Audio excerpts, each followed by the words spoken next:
The Seattle Mariners on a modest 2-game winning streak, but just the same, they're now only 2 games below 500, still 10.5 games off the pace, but it's not yet the All-Star break.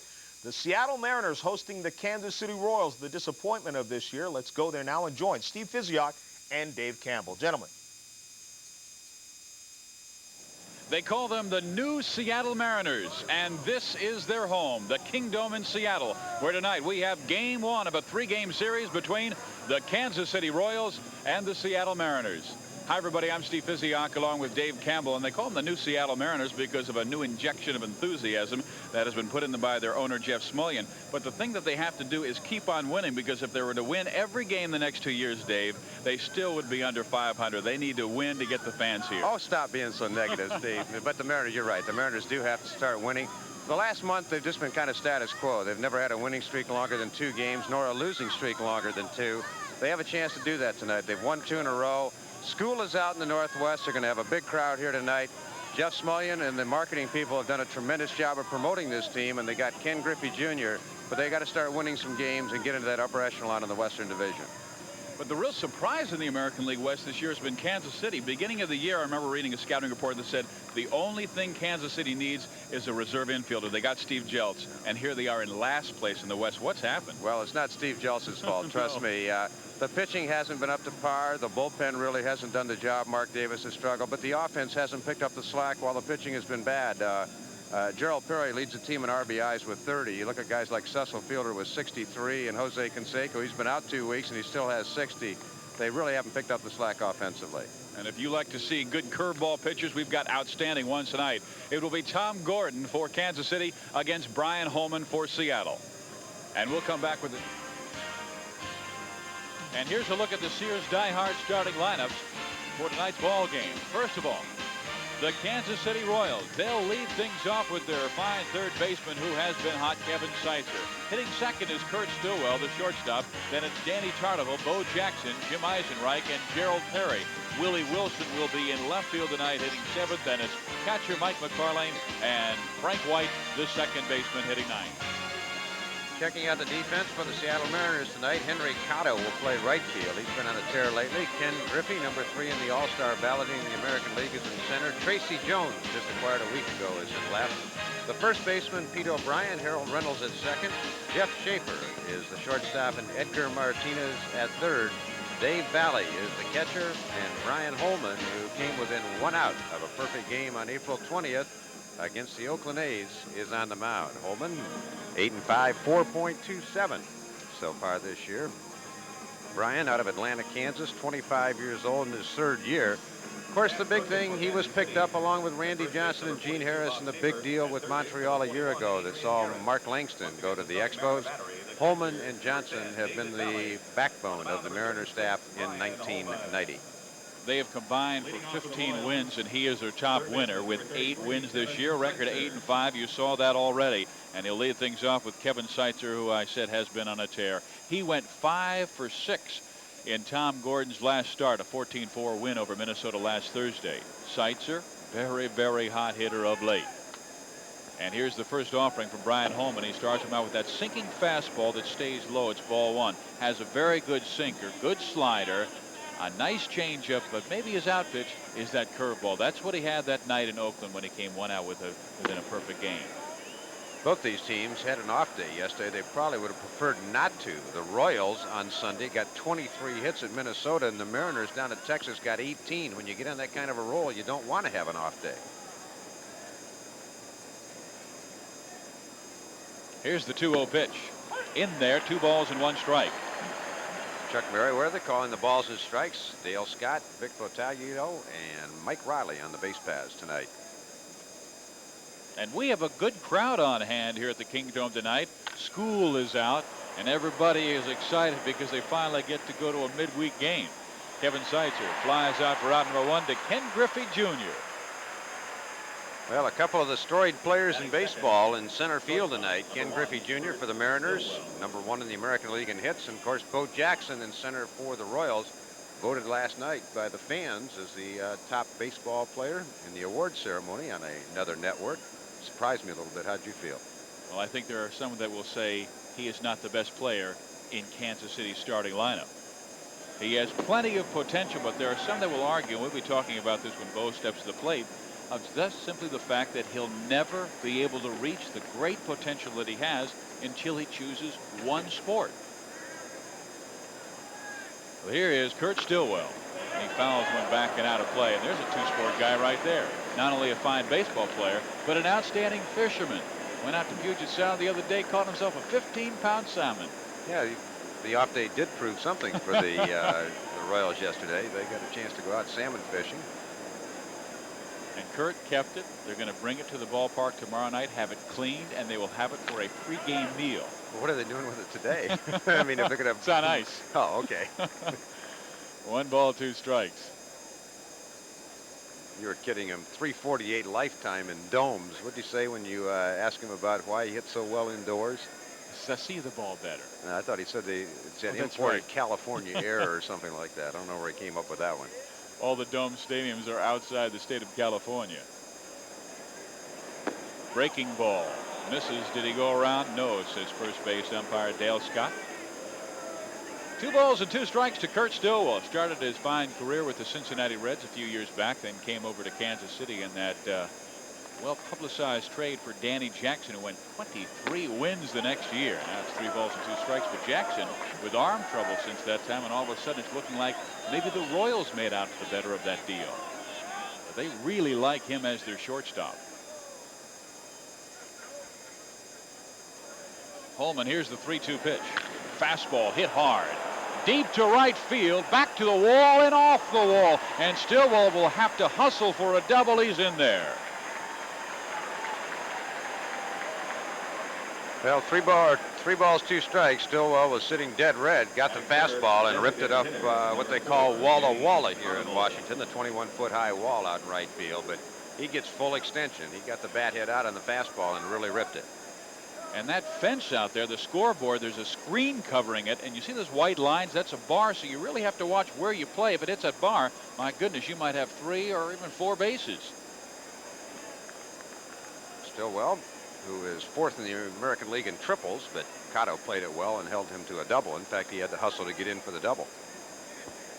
Brian Holman in his last ball game beat the Kansas City Royals 3-2, and the Royals hit 4 balls extremely hard off him, and then he came right back and nailed him down.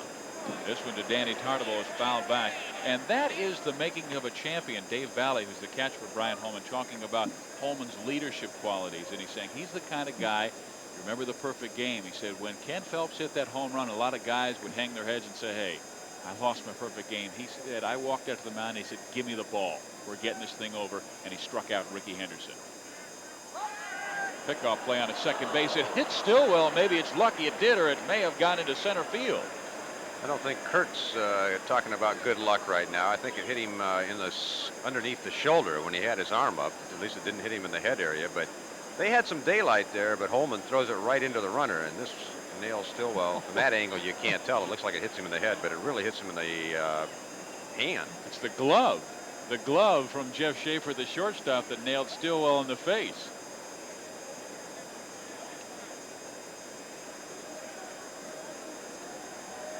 I think Kurt was checking out his deodorant. Said it's not too good. Let's get this shirt laundered. You're right. Schaefer stuck the glove right in his kisser. I got him with the left. Let's see if they have a pickoff play to get him with the uppercut.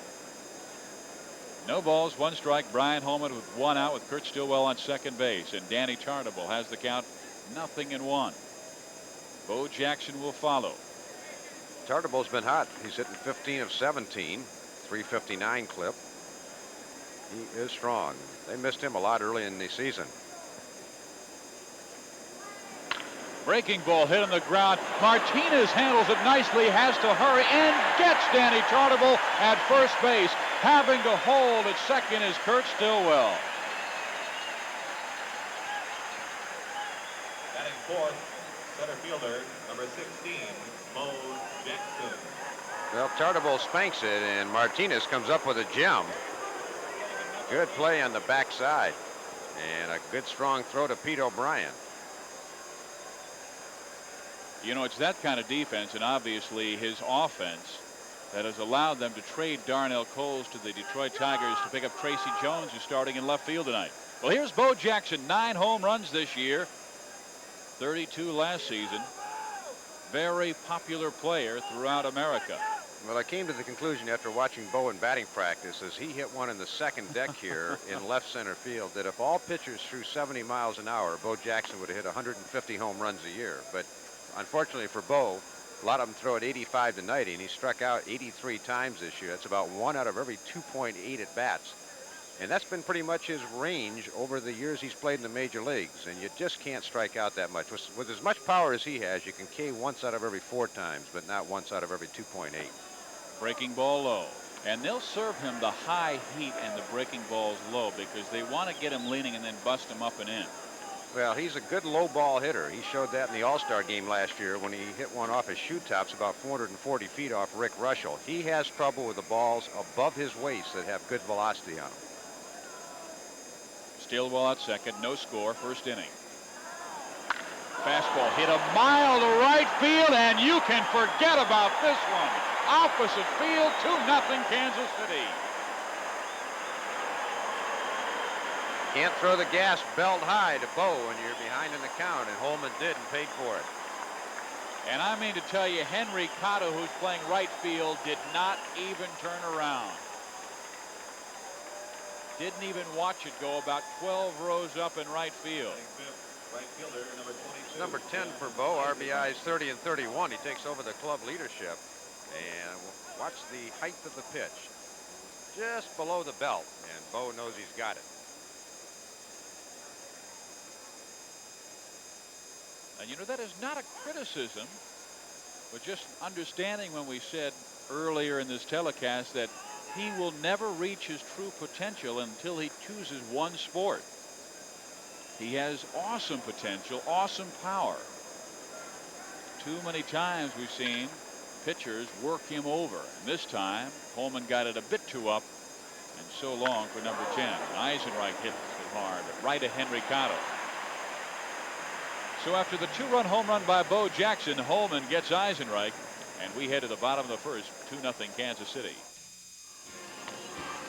Here's a look at the Sears Die-Hard starting lineups for the Seattle Mariners.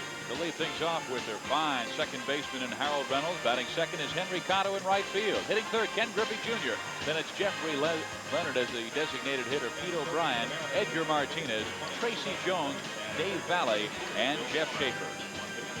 Defensively for the Royals, it'll be Kevin Seitzer at third, Kurt Stillwell at short, Frank White, 8 Gold Gloves in his career at second, and Gerald Perry at first. Willie Wilson, Bo Jackson, and Jim Eisenreich in the outfield from left to right. Mike McFarland still spelling Bob Boone, who's out with the injury, and Tom Flash Gordon on the mound for the Kansas City Royals. Gordon making his 14th start of the year. He's only 5'9", 160 pounds, but he has an exploding breaking ball, excellent fastball. Last year, 17 wins as a rookie. He's out of Avon Park, Florida, just 22 years old. Tom Gordon, and he'll go against Harold Reynolds. Reynolds, a 300 hitter last year, just hitting 240, but he has taken that average up from the 190 mark, up 50 points in the last month and a half. Went 4 for 6 on Sunday against the Minnesota Twins. Modest 8-game hitting streak, 405 during the streak, so Harold getting back up to respectability with that average. And he is a slashing type hitter, as you see the pitch going 1 ball and 1 strike. But it was Dick Williams who really gave him his chance. He said, "You're the second baseman," and they had a very, very popular second baseman at the time. Well, Dick Williams has always believed very strongly, whenever possible, to get a second baseman who can catch the ball and run like the wind. He had one up in Montreal. He had one in San Diego, and Alan Wiggins. And when he came to Seattle, he saw the talents of Harold Reynolds. And he said, "You're my second baseman." And that was despite the fact the year before in 65 games, Reynolds had hit 144 and almost quit baseball.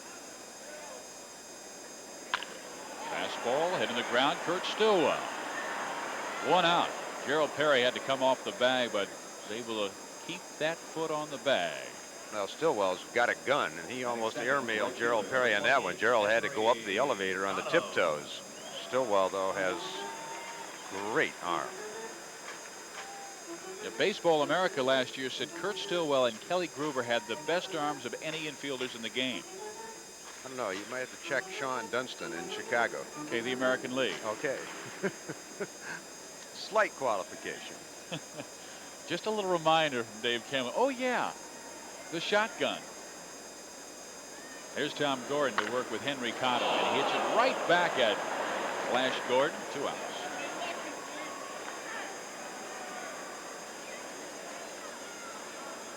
John Watson was telling us before the game, as we take a look at this shot by Henry Cotto coming back through the middle, said every time the Royals made a move this winter, whether they signed Mark Davis or Storm Davis, said Flash Gordon would call the pitching coach Frank Funk and say, "No, this doesn't change anything, does it? I'm still in the rotation."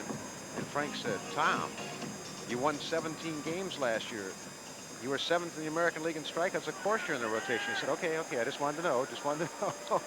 He has amazing ability, but still just a little bit unsure of the mental gymnastics part of the ball game. And here are 2 of the rookie stars from a year ago, Ken Griffey Jr. facing Tom Flash Gordon. But you're right, it's interesting because he came from a real tough neighborhood. Fastball, pop foul. 0-2 to Ken Griffey Jr. And they figured, hey, here's a tough guy, not afraid of anything. But you never know how fragile the Eagle might be. And like you said, won 17 games. Called Frank Funk every single week to wonder what his status. Would he be on the 40-man rotation or 40-man staff roster? Just misses high. Well, the Mariner fans excited. Ken Griffey, 3rd in the latest All-Star balloting for outfielders, and the Mariners have never had a player voted in as a starter in the All-Star game. Griffey would be their first if it continues. Jose Canseco and Ricky Henderson running 1-2. And you know, if Bo Jackson, who's running 4th, is not voted in by the fans, he probably won't go. Jimmy Lefebvre, the skipper of the Seattle Mariners, looking at Ken Griffey. Yeah, I think he's really done a wonderful job with Griffey. You know, sometimes Ken gets off in a little trance now and then, and Lefebvre just sits him down and starts talking to him. Well, there's a base hit back up the middle.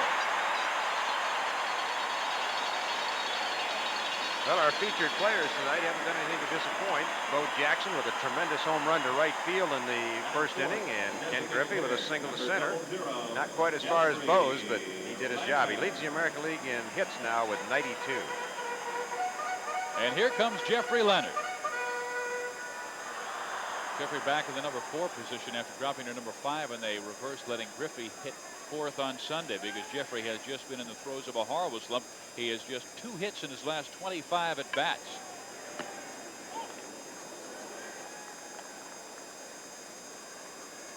Ken Griffey with 9 stolen bases this year. He has been caught 8 times, but Gordon does not have a very good move.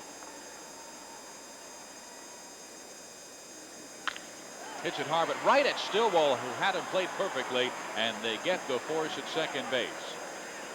So we head to the 2nd inning of play with Kansas City leading 2-0 on Bo Jackson's 2-run home run.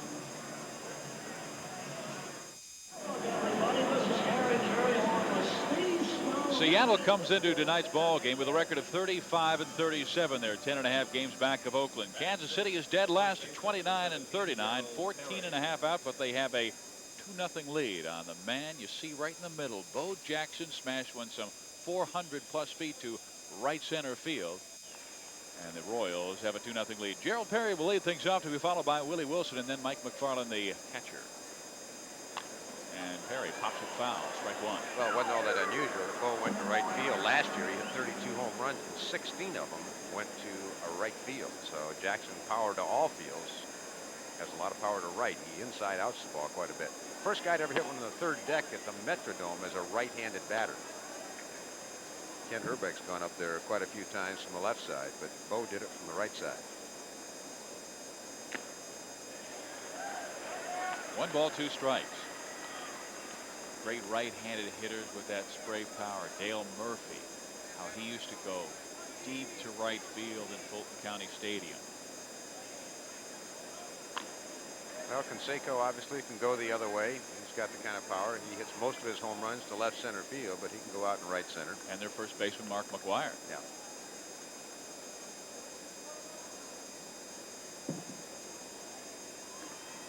Here's the 1-2 pitch to Gerald Perry.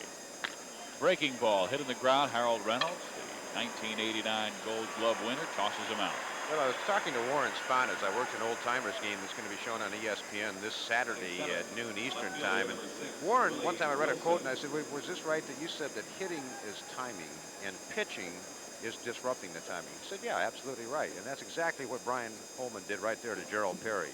Threw him a slow curve ball, had Perry out on his front foot. All he could do is just hit a harmless grounder to second base. So the art of pitching, unless you're overpowering, is to try to always disrupt the hitter's timing. Here's Willie Wilson. 1 ball, no strike. I remember visiting with Bill Gullickson on that issue, and he said, "Steve, pitching is not necessarily location. It is really back and forth." We saw it again from Holman there as he gets Willie Wilson and 2 quick outs here in the second. Good play by Harold Reynolds ranging left. Harold's the guy that's kept Frank White from setting an all-time record for Gold Gloves. White and Bill Mazeroski of the Pittsburgh Pirates hold the record with 8. But Reynolds has won it twice in a row in the American League, and that's denied Frank White winning his 9th. And that was really an unusual situation because White had almost 10 fewer errors than Harold Reynolds, but Reynolds had more chances and was making more spectacular plays. And Harold will give way to Henry Cotto here in a 1-2-3 inning for Brian Holman. So we head to the bottom of the second inning of play here in Seattle with the Royals still leading 2-0. Steve Physioc and Dave Campbell at the Kingdome in Seattle, where the Royals are leading Seattle Mariners 2-0. And coming up on Wednesday night, that's tomorrow, we've got Darryl Strawberry and the Mets continuing their climb in the National League East as they take on the Cardinals. 8:30 live on ESPN. Others will see the Indians and Orioles. And a reminder, that will be a 7:30 Eastern start time. But the main game is the Mets and Cardinals, 8:30 Eastern, right here on ESPN. To lead things off for the Seattle Mariners, who will be Pete O'Brien, their first baseman, who's just off the disabled list, and he tries to bunt. He gets it by Gordon, and he has himself a base hit. Well, the Royals had the O'Brien shift on, and Pete just said, "To heck with this." They had Stillwell on the other side, the second base side of second base, and Kevin Seitzer was playing like shortstop, and O'Brien says, "Hey, to heck with that." He just squared around and banged it past Gordon. Once he got it past Flash Gordon, Seitzer's coming in from shortstop to make the play. That's not Stillwell, that's Seitzer. And O'Brien beats it out. So Pete O'Brien, who's been beaten quite a bit with that shift and hitting only 170, says, "I'm going to try to get these guys to start playing honest." So the leadoff man on here in the bottom of the second. Seattle's down by a pair.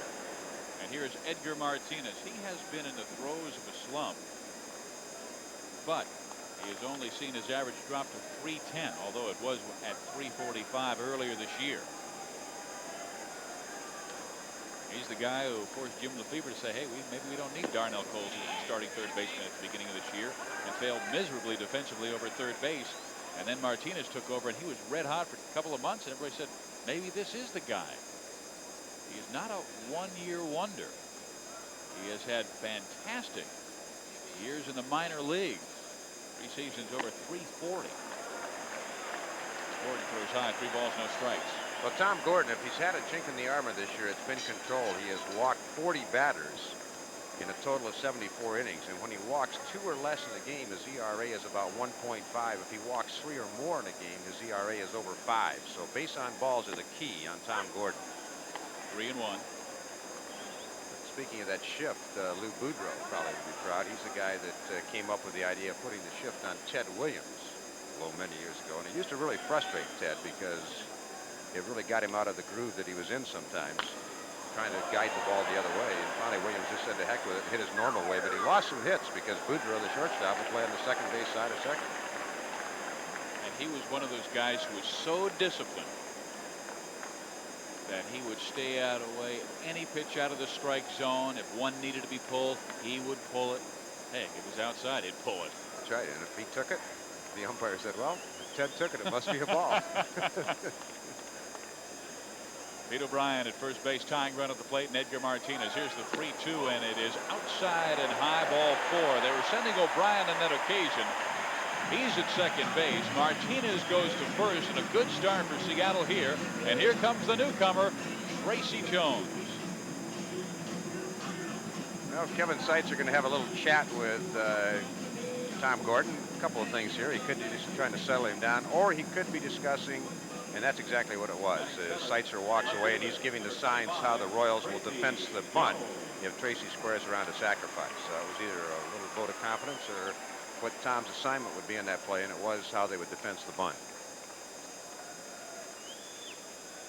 Jones is swinging, or at least this occasion he'll take a pitch, and it stays high. Now McFarland wants to go out and visit with Tom Gordon. In Gordon's last start, he beat Minnesota, but he got plenty of help from his offense. They beat the Twins 14-4, but he walked 5 in 5 2/3 innings.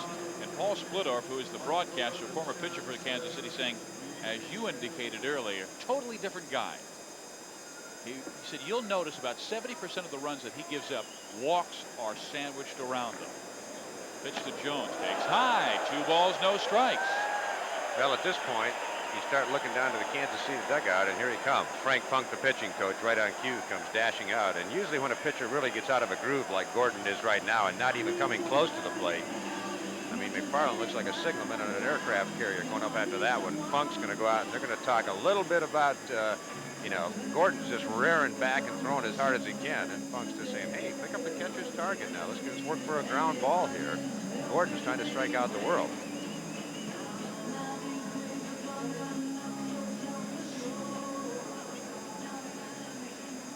Well, usually when the pitching coach comes, something good happens to the pitcher on the first pitch afterwards. Let's see if the visit from Funk helped out Tom Gordon.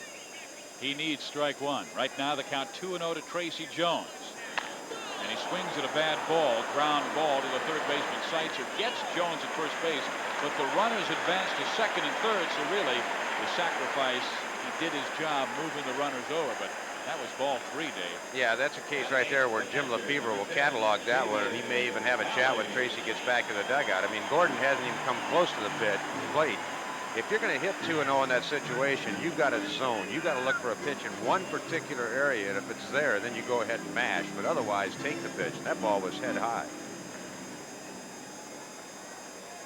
Here's Dave Valley. Fastball misses outside. Mariners got their right guy up there. Valley's been the leader this year in driving in men in scoring position. 48% of the time he's had men in scoring position, he's knocked them in. 274 hitter this year with 4 home runs. He has tremendous power.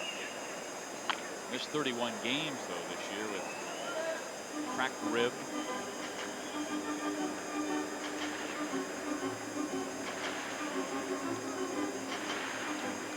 Hit his 4th home run on Sunday off Charlie Huff. Just wondering, after that swing there, he got out and kind of just touched his chest a little bit. He pulled off that ball a little bit. That might have hurt himself when he took that swing.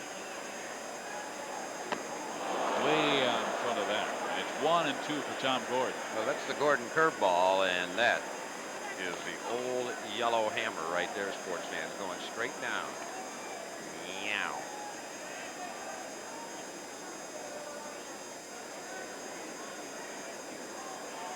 Runners in second and third. Only 1 out.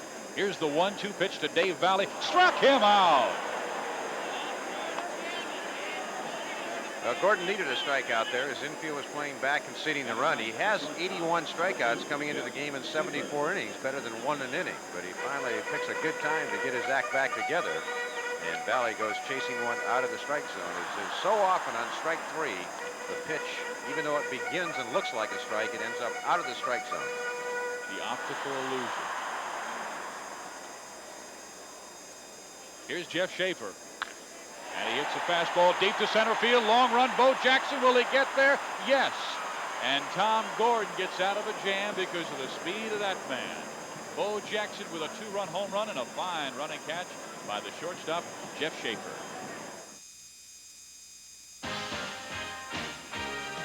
ESPN Baseball Tonight, brought to you by Mitsubishi, bringing you a full line of award-winning automobiles. See them all at your Mitsubishi Motors dealer. Buy Glidden, the paint that more people have switched to over the last 5 years than any other brand.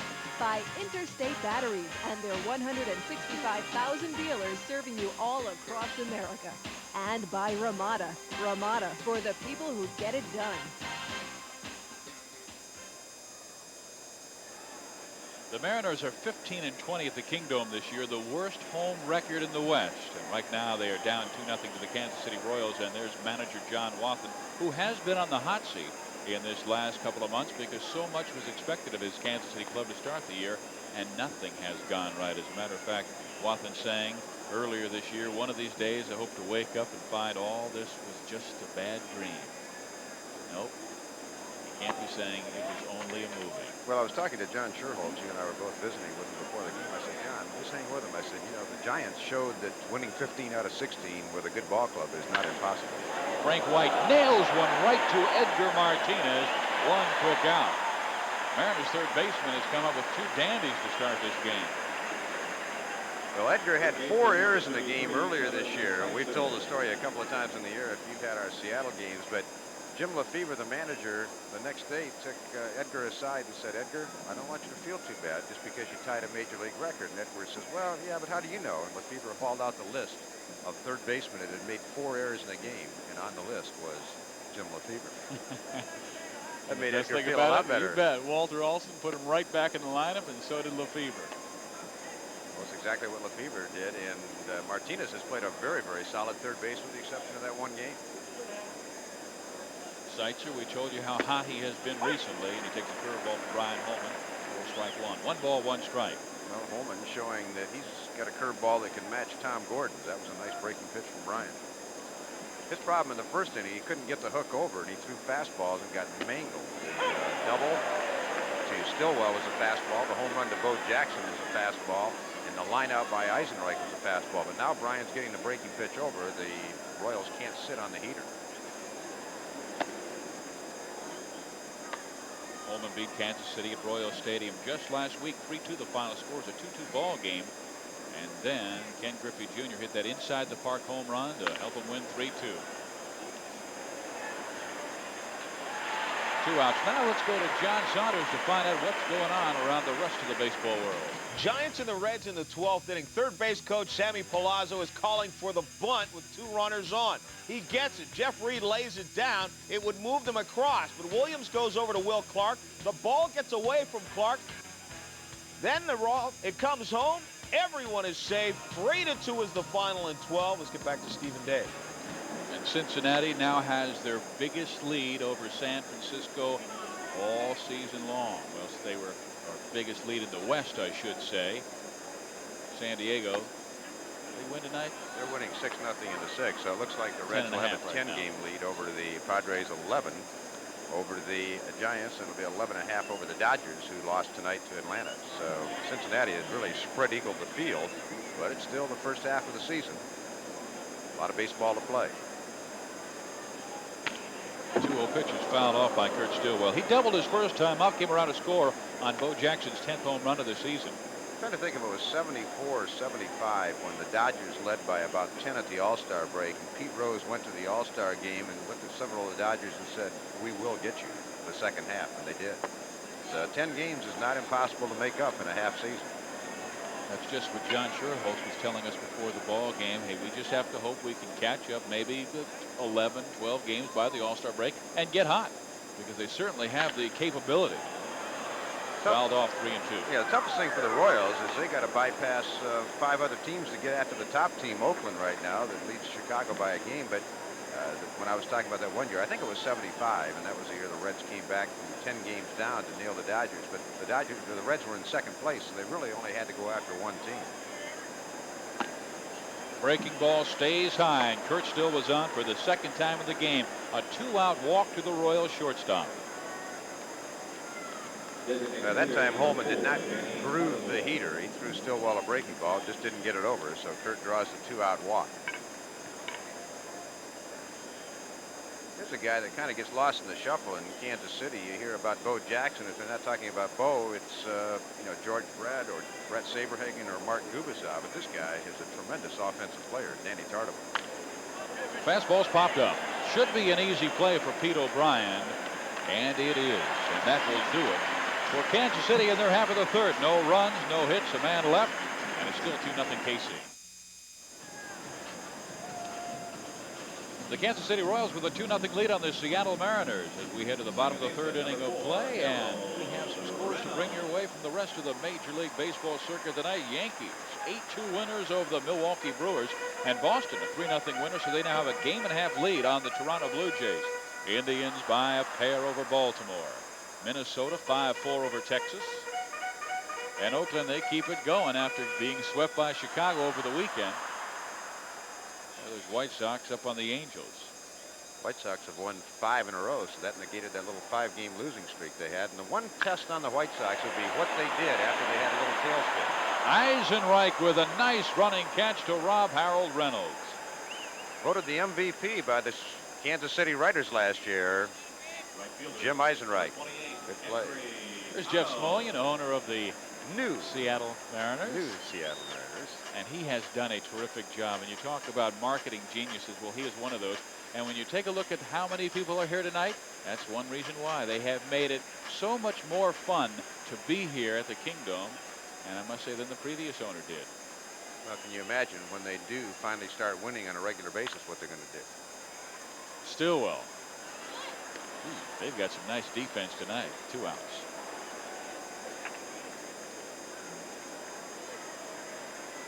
Center fielder, number 24. Nice running catch by Bo Jackson to rob a man. Eisenreich's running catch, and Stillwell. Here's a look at the baseball scores from the National League. Cincinnati, of course, in 12 innings, taking that victory away from the San Francisco Giants. Atlanta 4-2 over Los Angeles. And the Mets keep it going. They have been hot, and so is Darryl Strawberry. San Diego pounding Houston. And here is Ken Griffey Jr. Now, the Mets win that one. It's going to make 16 out of their last 18. Strawberry extended his hitting streak to 15 games tonight. And the Mets are on a tear. What do you think about that message? Oh, you don't know, Griffey. Who do you think will wind up with the better numbers? You're looking at him right now. Incredible young talent. Moeller High School, Cincinnati. His dad, Ken Griffey Sr., playing for the Cincinnati Reds. Marvelous talent, a bundle of enthusiasm, and his buddy, who is the veteran in this ball club, Jeffrey Leonard, saying he's much more in tune with the game this year than he was a year ago. He said he was nothing but trouble in the outfield last year, and he means that in a funny way. Line drive over the head of Frank White, and Ken Griffey Jr.'s 2 for 2.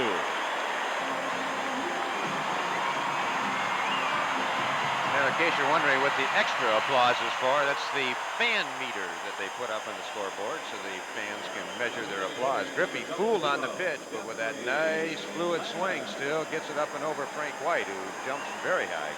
Excellent vertical leap by White, but just not there. And you were talking about his outfield play last year, and spectacular at times, but Ken used to sing rap songs to himself in the outfield. Jeff would look over at him and going, "What are you doing?" He said, "Just rapping." Well, pay attention to the game. He said, "I'm watching." And now he's asking, hey, should I move a little bit to my right, a little bit to my left? How do I play this guy? Yeah, see, I think Dad had a little talk with Junior when he heard some of those stories. Fastball swung on and missed. No balls, 2 strikes to Jeffrey Leonard. And even his mom came up here to visit. And apparently he did not run out a ground ball, and she got on him. I suspect after that Cincinnati victory, Dad's probably sitting in the clubhouse watching us right now in Cincinnati. Better watch what you say, or Dad's going to send out the militia after us. Great bloodlines. I'm telling you what. Great family, too. We don't have to lay it on too thick. Well, no, Jeff Torborg, wasn't he saying when his kids with Griffey would go underneath, and he said this kid was so loud and obnoxious, and look what he's turned into, best player in baseball. Griffey's not going, and the pitch is catching the outside corner, strike 3, and Tom Gordon gets the job done here in the 3rd. No runs, 1 hit, man left, 2-0 KC.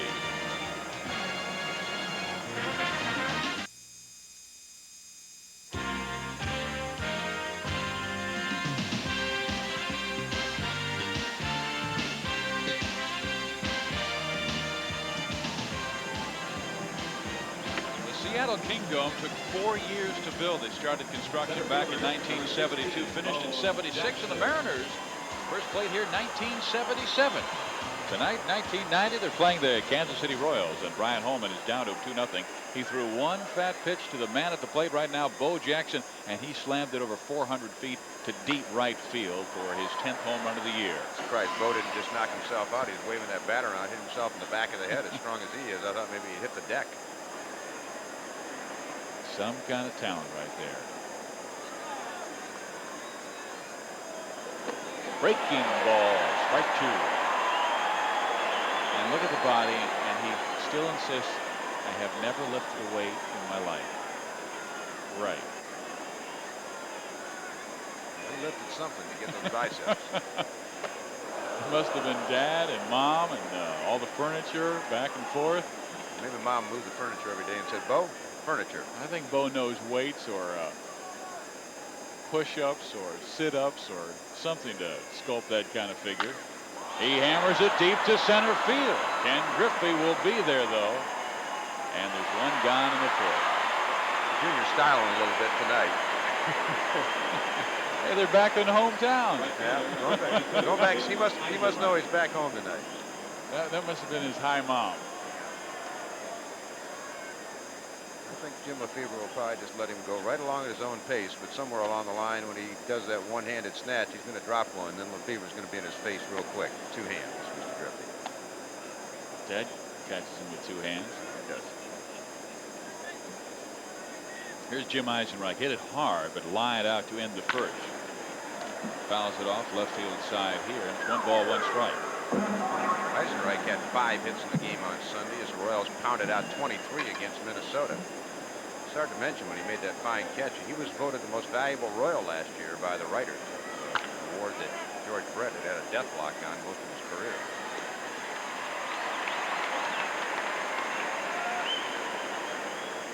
Two quick outs. And as a matter of fact, he was very surprised about it because he thought it was going to go to Bo Jackson because so much had been written about number 16 throughout that season. 32 home runs in his second campaign, really looking strong. Here's Gerald Perry. Grounded out to Harold Reynolds his first time up.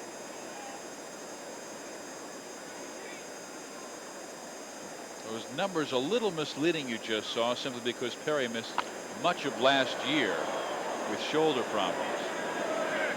Bill had a terrific year with the Atlanta Braves a couple of years back. 42 stolen bases, hit .315. But then had some problems physically and was traded for Charlie Lebrand. Those were the 2 principal players. There were some other players involved in the trade. George working on a chaw there. George, we didn't know you were going to spit, or we would have waited about another half second to take a shot at you. He just got back late this afternoon. He had his sore wrist x-ray back in Kansas City, hopped a flight, and is available to pinch hit tonight. Tell you what, he's probably had his body x-rayed out. He's probably got radiation galore in that system of his. Many injuries he's had over the course of the career. And the way he performed off the field, I mean, this guy was a big-time partner, and he was in White Herzog. Said, George, you're going to be 40 before you're 30. Take care of yourself. Perry fly ball center field. Easy play for Ken, and he one-hands it for the final out. And we head to the bottom of the 4th inning of play here in Seattle. It's 2-0 KC. 2-0 the Kansas City Royals lead the Seattle Mariners. This is game number 36 of the Kingdome this year. They've averaged 19,412. They're still 10th in attendance in front of Chicago, Detroit, and Cleveland. And they have much more than 19,000 tonight as Tom Gordon will work on Pete O'Brien here to start the 4th. Came into the ballpark tonight, saw Pete sitting on the bench, had glasses on. I said, what's the story? And he said, well, I've been wearing contacts for years, and he said, I get tired of them. He said, I get tired of fighting them. I'm putting the glasses back on. He said, hitting 170, I got to try something different. So he's got the glasses on. He bunted against the shift. They have the full-fledged shift on again. I don't know if we'll get a shot of it, but I mean, Kurt Stillwell is playing normal second base. He's the shortstop. And you're right, if he can bunt down the 3rd base line, I mean, he may have extra bases. They've got Stillwell, who's the normal shortstop, playing second base. Seitzer is playing where the shortstop normally would play. And boy, they're really hugging the line, the right field side. And that ball is in the dirt.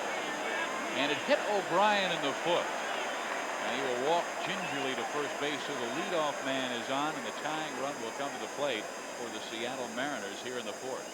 Well, O'Brien missed 45 games earlier this year with a broken thumb. He didn't want to get hit again, but this one nails him right on the toe. I thought it bounced, and it obviously didn't, and that one hurt.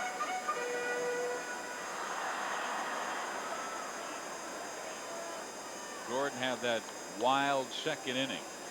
Gave up a leadoff infield base hit to O'Brien. Then he walked Martinez, but he was able to work around it after Jones grounded out, putting runners in second and third. There was just one out. And then Dave Valley struck out. Jeff Schaefer chased Bo Jackson near the warning track in center. And we still remain 2-0 Kansas City. Martinez, he is a clutch player this year. Breaking ball back up the middle. Base hit. O'Brien to second base. So like inning number 2, the Mariners have runners on first and second. And like inning number 2, Tracy Jones approaches the plate, and that was a key part of the ball game. Jones was ahead in the count 2-0, and Gordon threw a head-high fastball, and Tracy chased it, hit a weak roller to third. It did advance the runners. So you see Martinez ripping this single back up the middle, but who knows what might have happened had Tracy not really chased that bad pitch. So let's see if he can do a little redeeming here. And let's see if maybe Joe Lefevre changes his mind and goes to the bunt. He showed no inclination to bunt before. It was an identical score, 2-0.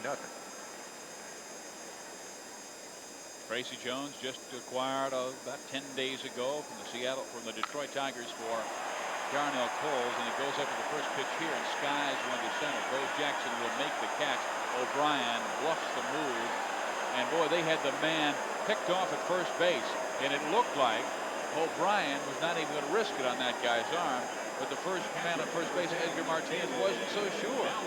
Well, of course, this is the ballpark where Bo made the throw against Harold Reynolds, and O'Brien would have been a dead duck had he gone. Now, Martinez just did not keep his eye on the runner in front of him. He just assumed that O'Brien was going to go, and he had his head down running to second. Had Stillwell spotted that right away, they had O'Brien off first, but Kurt didn't see it right away.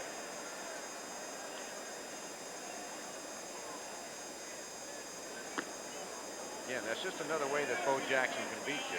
80 to 90% of the center fielders in this league, O'Brien could have moved to third, but with a tremendous arm that Jackson has, he just couldn't move up on the play. Here's Valley. Runners in first and second now with one out. In there. 1 ball, 1 strike. Well, Gordon's been staying with a hook to Valley. He struck him out last time. He threw him the 1-1 pitch for a strike and 1-2 pitch, curveballs, and he's staying with a hook to Dave Valley. Valley, good fastball hitter, likes the ball down. Breaking pitch, 1-2. And what is in that visit from Frank Funk? Remember, it was a 2-0 count to Tracy Jones. He came back out, and this guy settled down. Well, again, it's that overhanded curve. He's starting at about waist high, and it's ending up ankle high, but Valley's not picking up the spin on the ball. He's got very tight rotation, one of the best curveballs in the American League. Struck him out. Valley goes down for the second straight time in the game, and both times with a man in scoring position. A little surprised that the Mariners didn't load up their lineup with more left-handed batters. Alvin Davis has a bruised heel tonight, so that's why he's not playing. Greg Briley not in there, I guess, because Henry Cotto has been so hot with the bat, but the Mariners do not have a lot of left-handed bats at Tom Gordon, and this guy is flat nasty on right-handed batters.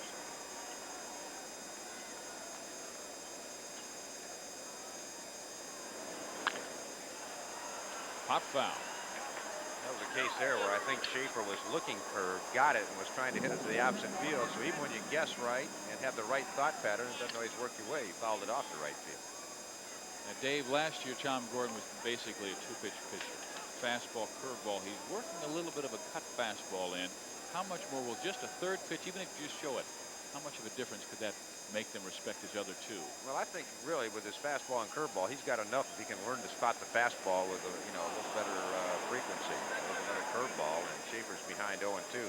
Problem with Gordon is when he beats himself with a base on balls, it's not a matter of the other team, nailing the fastball or the curve. I mean, a guy named Sandy Koufax got by for years with 2 pitches. Wouldn't hurt Gordon, but basically, if he can spot the fastball and get the curve over, that's all he needs. Skipper for the Seattle Mariners, Jim Lefevre. Fine young team that started tonight, 2 games under 500 in the American League West. And Tom Gordon strikes out Dave Valley and then Jeff Schaefer to end the inning. And it remains 2-0 Kansas City.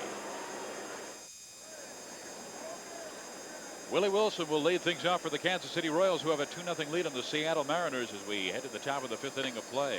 Swiftly moving game here at the Kingdome in Seattle. Brian Holman will face Wilson McFarland and Frank White. But you put the kiss of death on this one. You just had to say a swiftly moving game, huh? You like those Rick Russell, Tom Browning games, don't you? Crisp. Wilson with a little chopper. Valley, nice play. Boy, did he bounce out nicely behind the plate. Looks like an easy play, but with Willie Wilson scooting down the line, Valley really had to pounce on that one, and he did everything technically right and made the fine throw. Jim Lefebvre said, I may get some argument, but I think this guy is the best defensive catcher in the American League. Well, he led the major leagues in throwing out percentage of runners last year at 46%. He really works well in sync with the pitchers. He seems to have good thought patterns with him, and he bounces around and unfortunately blocks the plate a few too many times. He's been on the disabled list 11 times in his career. I remember you kidded him one time when we were in town. You said, hey, is that why you're wearing number 10? And he goes, yeah, real funny. He'd been on the DL 10 times. Next time we saw him, he'd been on number 11. He said, well, you can't say that anymore. Here's a drive to center field. Griffey goes back on, and my goodness, he had a beat on that beautifully to take extra bases away from catcher Mike McFarland. Great jump by the second-year center fielder. First step. Ken, what are you saying you got it for? Of course you got it. Nobody else is out there even near you. Just talking. Maybe he was singing a rap song or something. He certainly plays relaxed, and that's a great key in this game. If you can be relaxed, you can allow all your talents to come out. Here's Frank White. Stays upside, 1 ball, no strikes. Mariners catcher Scott Bradley said, hey, the guy is just a natural. Guys like Gretzky, Magic Johnson, Larry Bird play the game in slow motion. The kid is like that. Ken Griffey Jr. Here's the 1-0 pitch. The old pro Frank White. Breaking ball stays high, 2-0. Frank looking for career double number 400. Purchased at $3.99. Thinking about getting into our business. 2-1. Who is? He is a guy who is so popular in Kansas City that if the vote was probably held tomorrow and he was running, he could win the mayorship. Fastball low. Well, 4 wide wins in a row to Frank White. Jim Lefebvre did not like that too much. Oh, that's Randy Johnson. Got his head down. Randy, who was the left-hander who authored a no-hitter. First one in Mariners history earlier this year. 6'10". Rather imposing. Tallest pitcher in Major League Baseball history. Probably the tallest player, too. I don't think anybody else has chimed in over 6'10". Tallest hitter, maybe Frank Howard? Yeah, 6'8". Saw Hondo last night. Boy, did he look great. Frank took off about 20-25 pounds. He looks like he could go right back out there and start hacking again.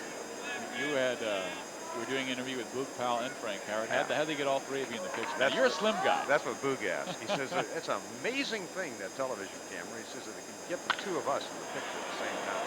Sights are off to first, may have extra bases. Rounds first, heads to second. Trouble in the corner. The throw is going to get him, though. What a throw by Henry Cotto.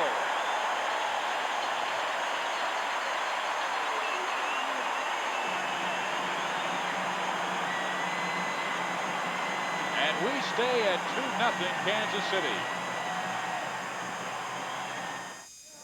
Second baseman, Harold. How many times do you see the guy who makes the great play to end the inning does not lead off? About 1 out of 9. Henry Cotto, and here's the play he made.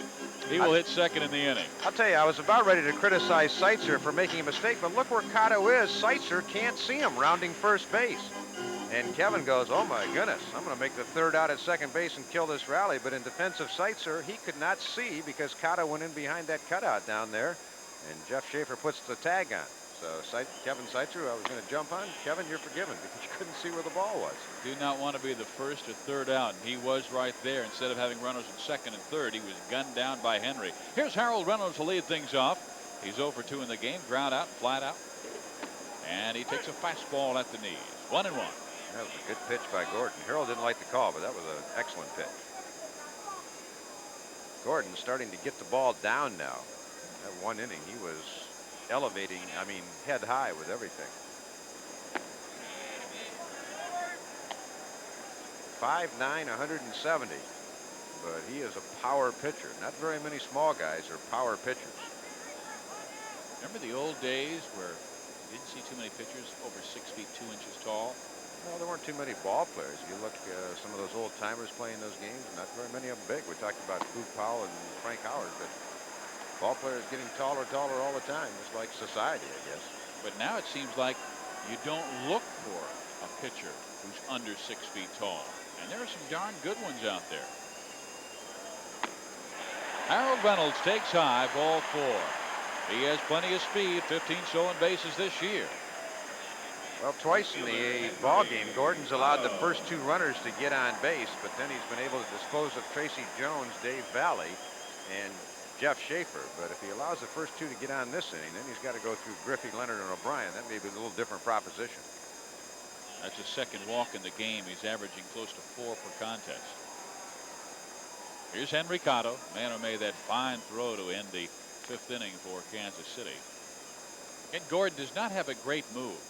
One thing he's done is quickened up his delivery to the plate, though. We talked to John Watson about that. He's kind of come up with a little bit of a slide step on occasion to give McFarland a chance. Mike threw out 27% when he was filling in last year. Reynolds has stolen 15 so far this year, been caught 7 times. High water mark 1987. He had 60 stolen bases to lead the American League.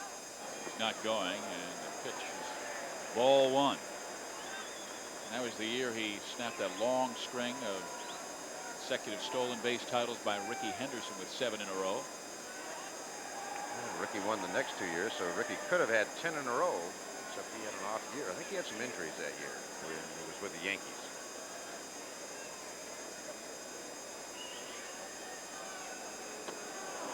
One and one. Cotto sitting dead red and got the hook. Second story going down. Gordon not starting that thing letter high. He's starting at waist high, and the bottom's falling out of it, and the hitter's just not picking up the spin on it at all. In there. 1 ball, 2 strikes. Henderson inside. He'll be it's where it passes the plate, not where the catcher catches it. And I got to think maybe the way that McFarland moved the glove out of the strike zone, that could have been inside, just the way he received it. But McFarland did a pretty good job of framing the pitch. 2 balls, 2 strikes. Now Reynolds has a good lead over at first base, but he has not made a move yet towards second. I agree. That other pitch to Cotto too was the pitch that pitchers never know how they throw. It's called a backup curve or a backup slider. It just kind of slips out and backs up. It actually comes inside. Harold with a good lead at first base. There he goes. Here's the pitch, fouled off on the right field side. Might be a play for Perry. He gets there, 1 out. Nice play by Gerald back to the infield. Good time to pick and try to go by Reynolds, even though they threw a fastball to Cotto. Jim Lefebvre thinking they'd probably throw a breaking ball and Gordon would have it down. That would be an easy pitch to steal on. But Gordon crossed him up through a fastball, but Gerald Perry goes over and makes a nice play with the back to the infield. Well, here's Ken Griffey Jr. 2 for 2 in the ball game. Single to center, single to right field. And that average up near 335 right now. As a matter of fact, it's 336 after the 2 hits to start this game. He's getting it going again. He went 101 straight at bats without a home run, and then he hit an inside the park home run in Kansas City to lead the Mariners and Brian Holman to a 3-2 win over the Royals. And then on Friday got Nolan Ryan. Hit number 12 off Nolan. Ricky Henderson started the night at 339 leading the American League. So Griffey up to 336, trails him by 3. Ricky had a 3 for 3 against the Tigers yesterday. Homer, triple, couple stolen bases. Just another ho-hum day for Ricky. 31 stolen bases away from Lou Brock. Yeah, 9:07 starting the night tonight. The numbers watch. 1 ball, 1 strike. No, he's got 36, and we're not halfway through the season. Fastball stays high. 2-1. Gordon could be trying to reach back. He's throwing 3 consecutive fastballs to Griffey. And the tendency is when you're going to throw a fastball to a good hitter, you say, boy, I want to put a little bit extra on this. And then he gets out of the pattern he was in. He was keeping the fastball down. Now he's up with it, trying to overthrow.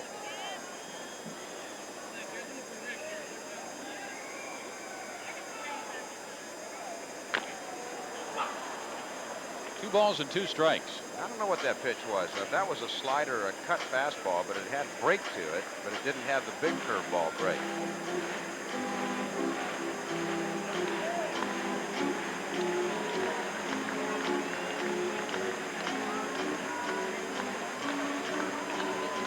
Tom Gordon continues to walk around. Griffey paces around the batter's box. Gordon, just 22 years old, came in tonight with a record of 4-4.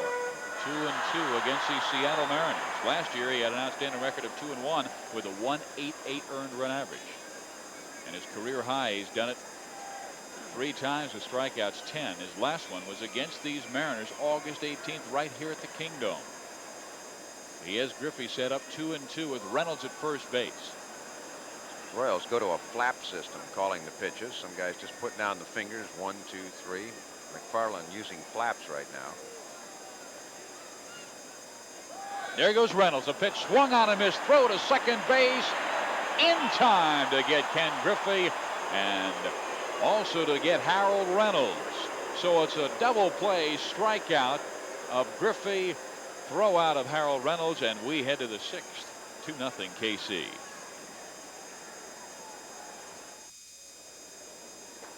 Two-0 Kansas City leads the Seattle Mariners. Opening night crowd here at the Kingdome was 54,874. That was the largest in the American League this year, and they have a crowd of nearly 30,000 on hand tonight.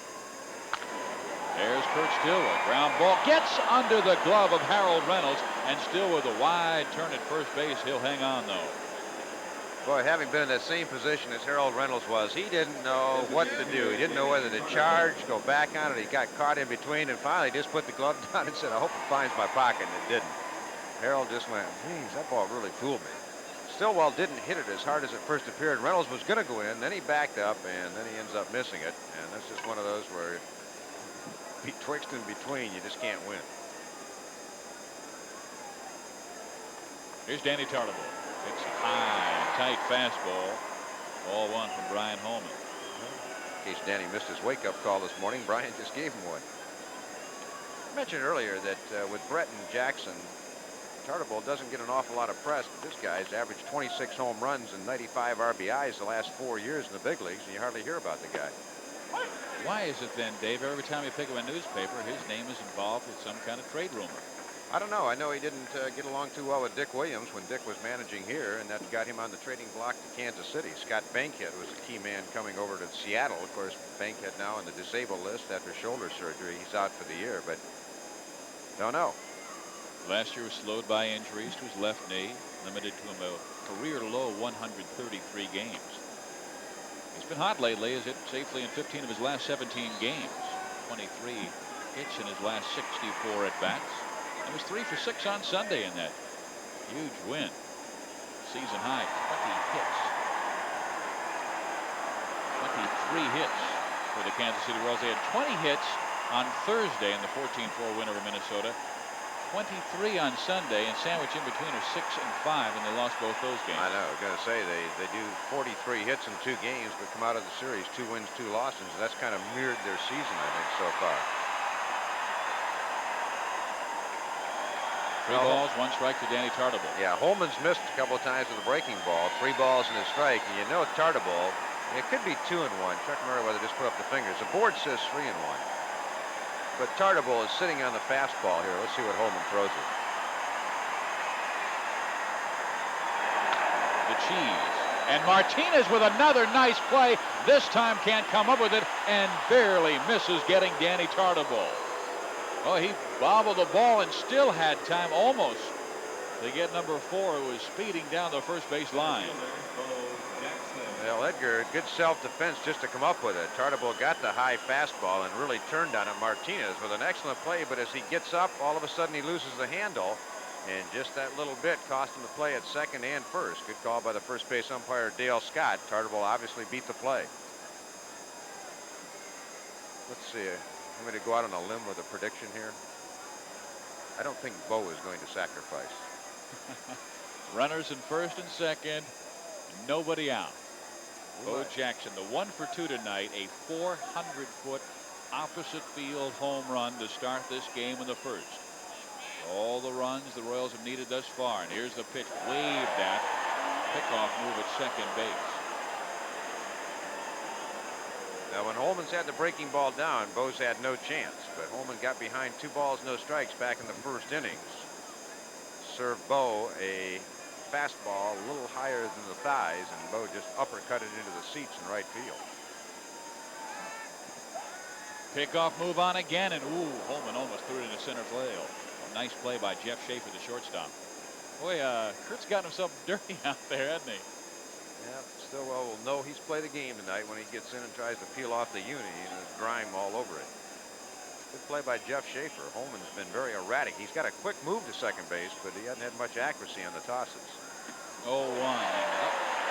Jackson's going into that rhythm where he's going for the downs, and he was saying, hey, I think I'm getting a hold of things here in the month of June where I'm not swinging as hard as I can at every pitch. It looked like he has the last 2. Well, that curveball was up, and Bo recognized the spin with the ball up, so he thought he should have done better with that, but it broke away from him, and he was still trying to pull the ball a little bit.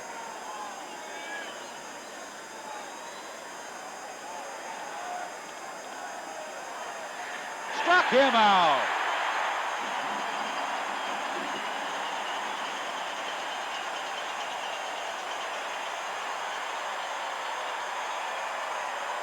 That was the first strikeout for Brian Holman in this game. And it comes in a huge spot. Well, to reiterate, strike 3 swinging 70 to 80% of the time is a ball that's not in the strike zone but gives the illusion of being there when it leaves the pitcher's hands. And hitters hate to take strike 3. That's why they end up waving a lot of bad pitches. And we talked at the outset of this ball game how he had 2 of the finest curveball artists in the game. Brian Holman for the Seattle Mariners, Tom Gordon for the Kansas City Royals, and they have shown just that tonight. Here's Jim Eisenreich.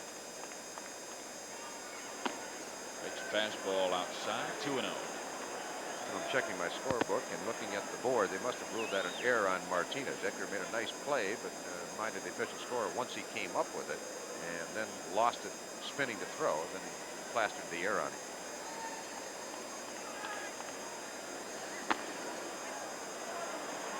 Three balls, no strike. Holman's got to come back here, 3-0, or he's going to have the bases loaded. If he gets a strike to Eisenreich, it's going to be a great hitter's count.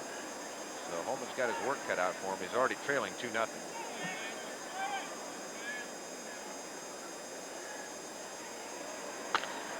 And he slams it to center field. Long run. Ken Griffey tries to decoy the man. They'll hold Stillwell at third.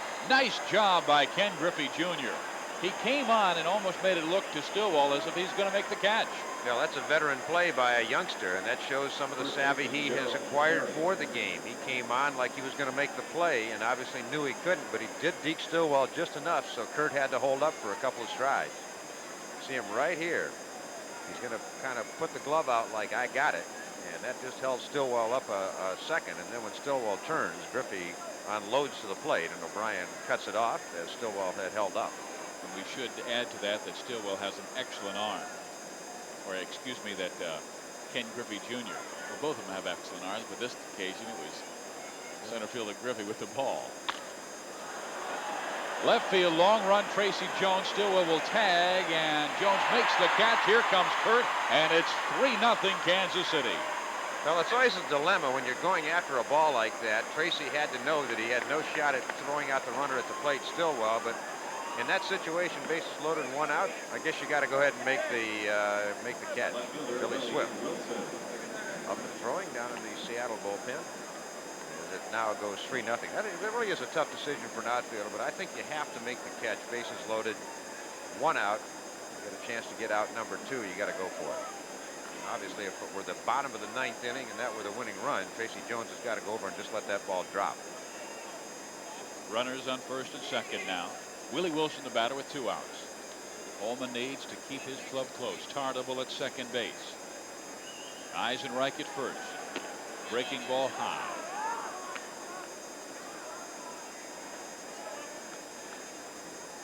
Valley was talking about how Holman had a 2-1 deficit to Kansas City in his last meeting when he beat him 3-2. There's a fastball right at the knees, 1 ball, 1 strike, and he went out and told him, hey, turn it up a notch. Said didn't have a whole lot of location with his fastball, made some mistakes, and they jumped him, and Holman said, hey, that's what Valley's job is. He needs to do that sometimes. He needs to jump on my back. A guy who can take it. Fastball in there, 1-2. Now is that time to rear it back for Holman. Yeah, what a terrific job of spotting the fastball. He goes outside at the knees on Wilson, then drills one on the inside corner, and he's worked Willie about as good as you can for the first 2 strikes. Wilson has the arms up. He thinks it's inside, but that ball was a strike. If that's not a contradiction, that ball was a strike. That pitch was a strike. So Willie Wilson said that ball was a strike.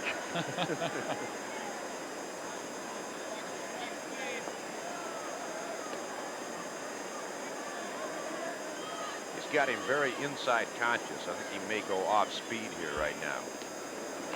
Oh, he had him totally fooled that time, and down goes Willie Wilson. Down goes Kansas City, but they come up with a run, and they now a 3-0 lead on Brian Holman in Seattle. Kansas City Royals with a 3-0 lead on the Seattle Mariners here at the Kingdome in the Pacific Northwest. And this copyrighted telecast is presented by authority of Major League Baseball and may not be reproduced or retransmitted in any form without the express written consent of Major League Baseball. Well read, my son. Thanks, Dad. Here we go. Nicely Tom done. Gordon. Without a mistake, too. To Jeffrey Leonard. Leonard pops it foul. Jeffrey tonight has won the collar, 0 for 2. Grounded out to force play to end the first and struck out in the third. Well, Jeff just had the fastball that he should have hit, because I think he's going to start seeing a diet of Uncle Charlie's from here on out, and he's not handled Gordon's curveball too well tonight.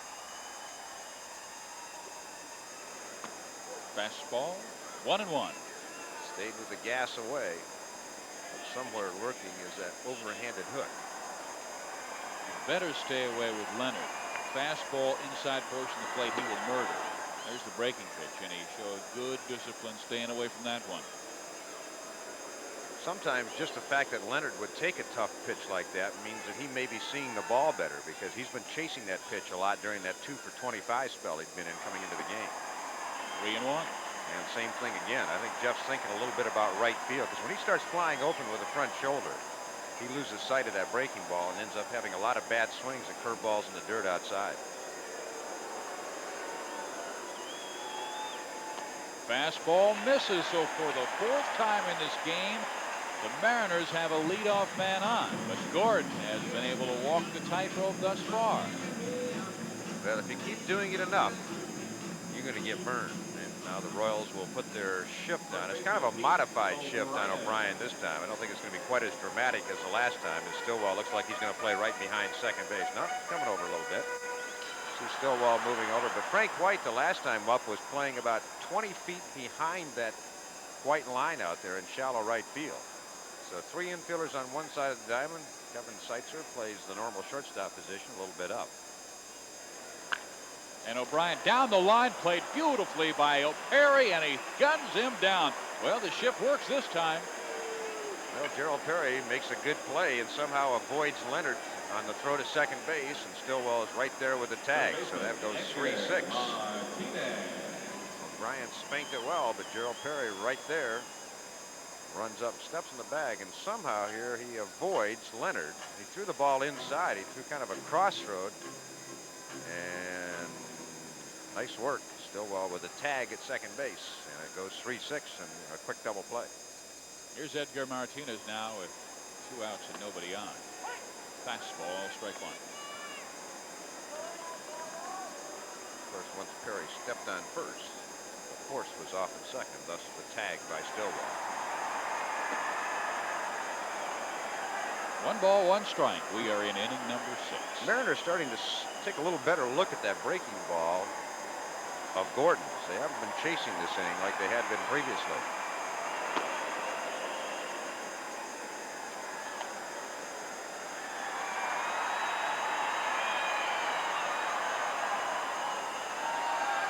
Martinez has been on base both times in this game, walked in the second, singled to center field in the 4th. Hitting .313. this plate appearance.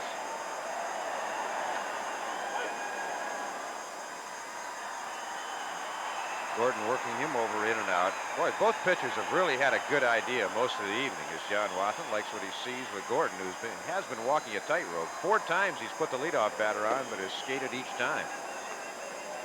And has Martinez with the count full now. 3 balls, 2 strikes.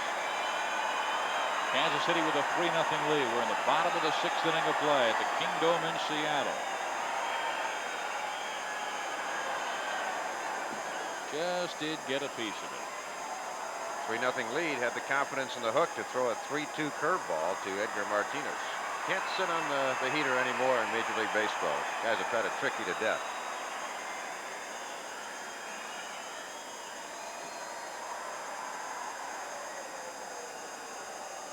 Cardinals have come back to tie the Mets in the 9th inning at 6 apiece. And Martinez hits one hard in the gap left field. It will be in the alley. Off the wall, racing to second is Edgar Martinez with a stand-up double.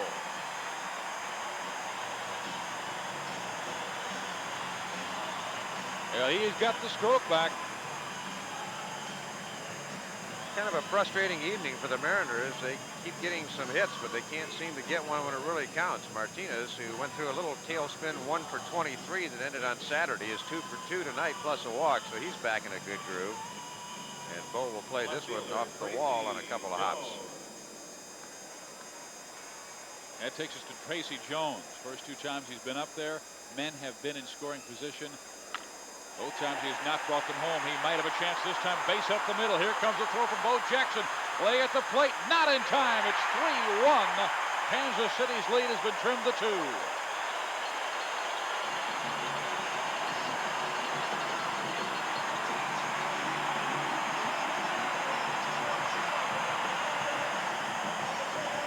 Dave, would you say he's a first ball fastball hitter? Well, he's a first ball hitter. I know that. He can't wait. Bo had a shot at Martinez, but his throw is offline. You see McFarland having to come off the plate. A perfect throw would have had him.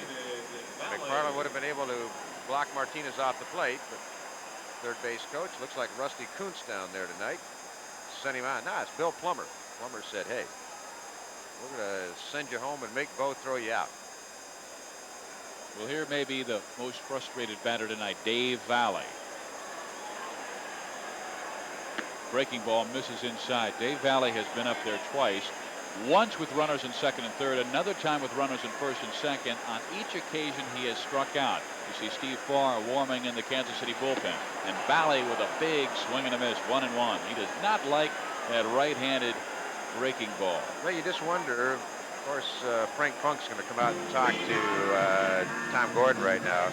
Valley not a dumb hitter. I mean, he's looked bad on curveballs all night. You just wonder, am I going to go out there and sit on a hook at least till I get 2 strikes on me? Gordon had that curveball elevated, but Valley still had the fastball swing.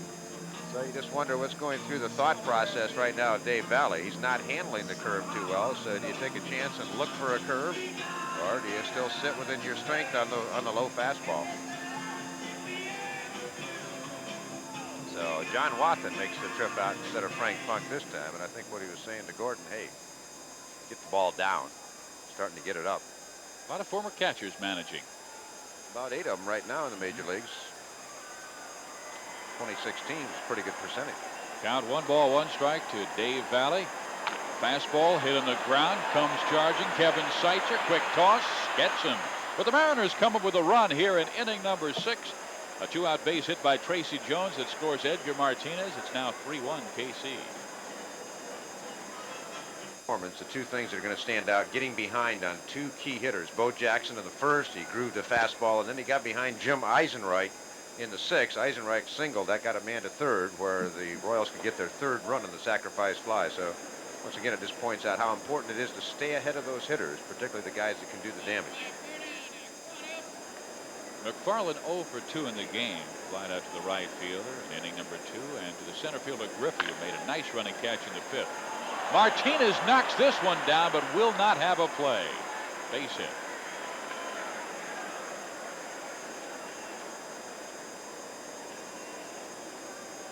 Second baseman, Frank White. Well, Edgar's showing the good range tonight. Unfortunately, once it's hit his glove, he just can't quite get it out in time to make the throw. Martinez knocks it down, keeps the ball in the infield, and now Frank White will step in. See what John Wathan has in mind. He may have Frank sacrifice. He's got Kevin Seitzer and Kurt Stillwell, two guys that have really been swinging the bats well. Next two hitters. Of course, White a good hit and run man, too. Walked his last time up. I'll let bunt here. What do you think? I'm going with you. You're almost never wrong, so it would be silly for me to. Only about 80% of the time. That's almost Well, never wrong, right? Oops. Balk.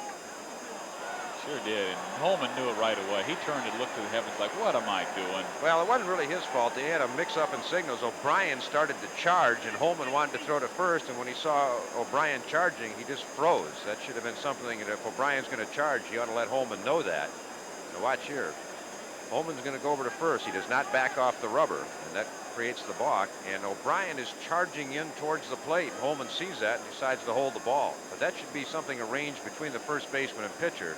When O'Brien's going to charge, he should have a signal with Holman, hey, I'm going to the plate. Now, what if he just lobs the ball to the man charging?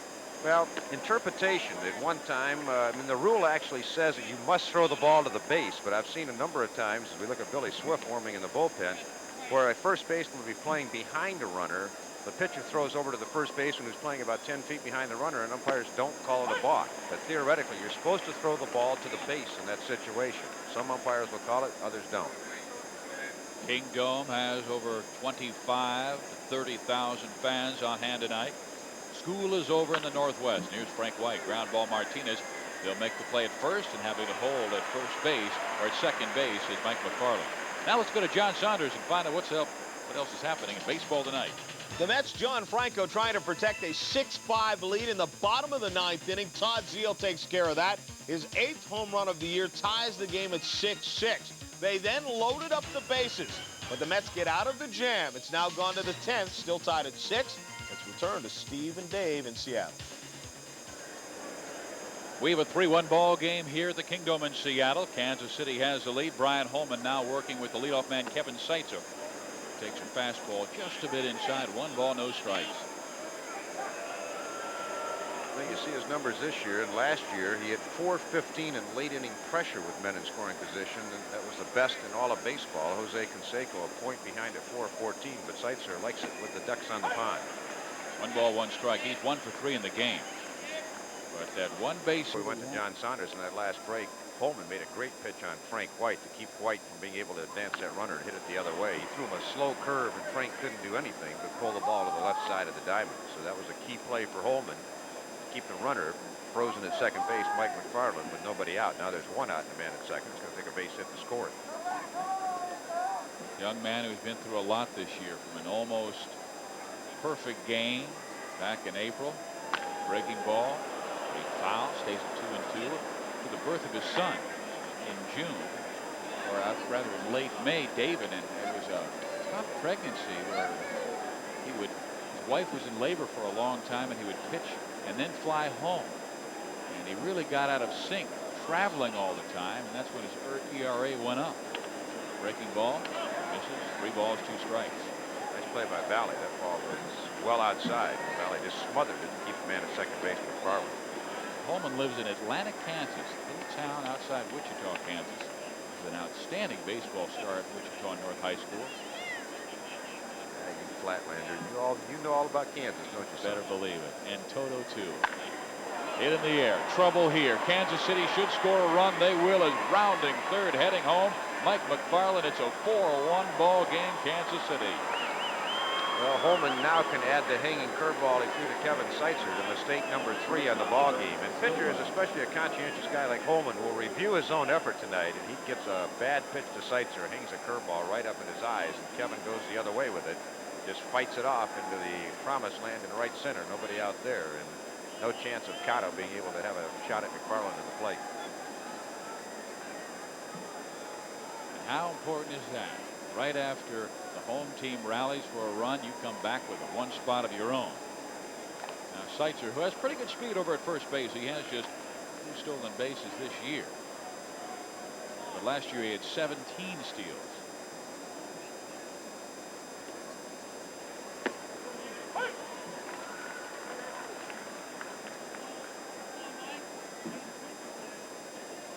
Kurt Stillwell.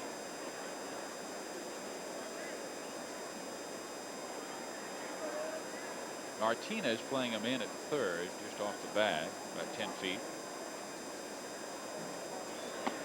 Fastball away. 1 ball, 1 strike.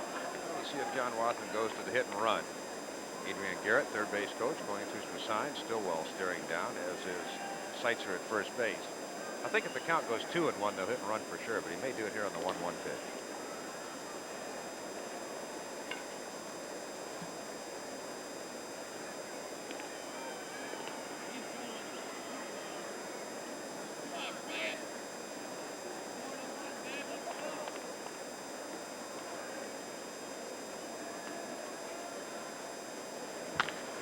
Line hard left field, and it's a base hit.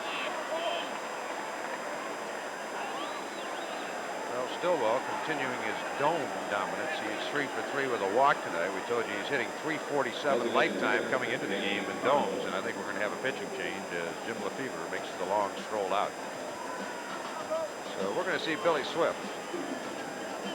So Brian Holman, who just about a week ago beat these Kansas City Royals 3-2 at Royal Stadium, faltering here in inning number 7. He has allowed 3 base hits in the inning, and now 8 for the ball game, with the Royals holding on to a 4-1 lead. Jim Lefevre out to visit with one of the young outstanding right-handers in the game, Brian Holman. Swift has been warming the last couple of innings. He is plenty ready. Well, I thought the way Jim was going out, he was definitely going to make a change, but the way he's talking to Holman, I guess he's going to leave him on. Kind of a surprise, because Holman's definitely been getting the breaking ball up this inning. It's Swift, a ground ball pitcher, and that's what they need here with 1 out and a couple of guys on. But he will stay with Brian Holman to go after Danny Tartabull. That's what Dave Valley said about this young man. He's not afraid of anybody, really in the game at all times. Well, last year he averaged 7 1/3 innings per start, 7th best in the American League, and that's what he's at right now. He's at work 6 1/3 right now. Well, he better show more than leadership qualities right now, because he's got 2 tough guys to face him, Danny Tartabull and also Bo Jackson, unless he gets Tartabull into a double play. Infield comes in just a bit. Tartabull checks his swing, and there, ball 1. Danny 1 for 3 in the ball game. Infield hit in the 6th. Left-hander Keith Comstock has joined Billy Swift in the bullpen. They're looking at Eisenreich, who hits behind Bo Jackson. That would be Comstock's man. But right now, Brian Holman, should he lose Tartabull, he's gone. He has the count, 2 balls and no strikes. Tartabull off the fish right to Harold Reynolds. So 2 outs. Big one thrown by Holman here. Well, a case there where Tartabull was definitely sitting on fastball and got it, but Holman ran it in on his hands, and Danny wasn't very selective. He just was going to go after any fastball he saw up, and that one ran right in on his fist.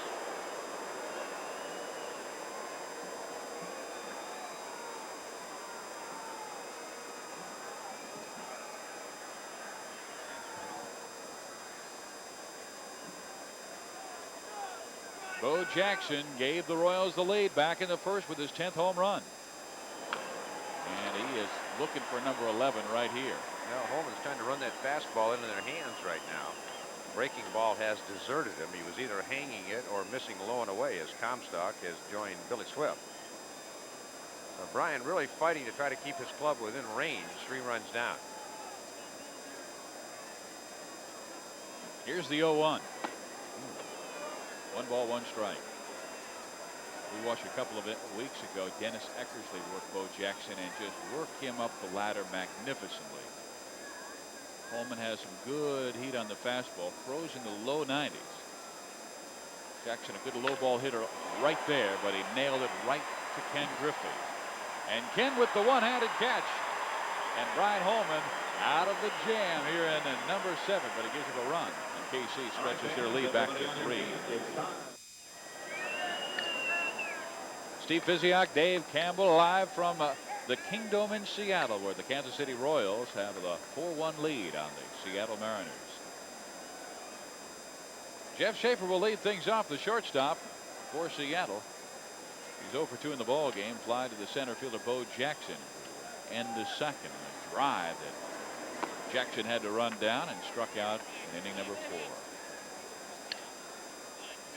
And this is the time where Gordon wants to say no thank you to the Seattle Mariners right after his team got a run.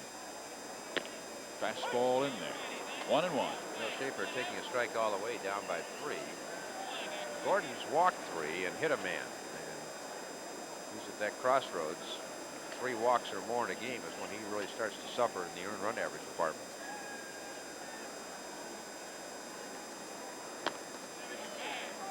Two balls, 1 strike. Gordon had that sensational year last year, 17-9, and he was bidding to become the first man in Major League history to get 10 wins as a reliever and 10 wins as a starting pitcher. He had 10 as a reliever and wound up with 7 as a starter, but lost 5 of his last 6 decisions. And Schaefer slams one hard. Left field, long run. Willie Wilson, he gets there. 1 out. Pretty good defensive outfield. Kansas City Royals throw at you with Bo Jackson and Willie Wilson, a great speed tandem in left and center, and Jim Eisenreich, a fine outfielder in right. Schaefer hits the ball well, but Willie tracks it down easily. Willie started as a left fielder, moved over when Amos Otis, who was a Gold Glove center fielder in the 70s, finally retired. Finally slowed down because I guess Amos moved around, went to the Pittsburgh Pirates after that. Now the hitting instructor for the San Diego Padres.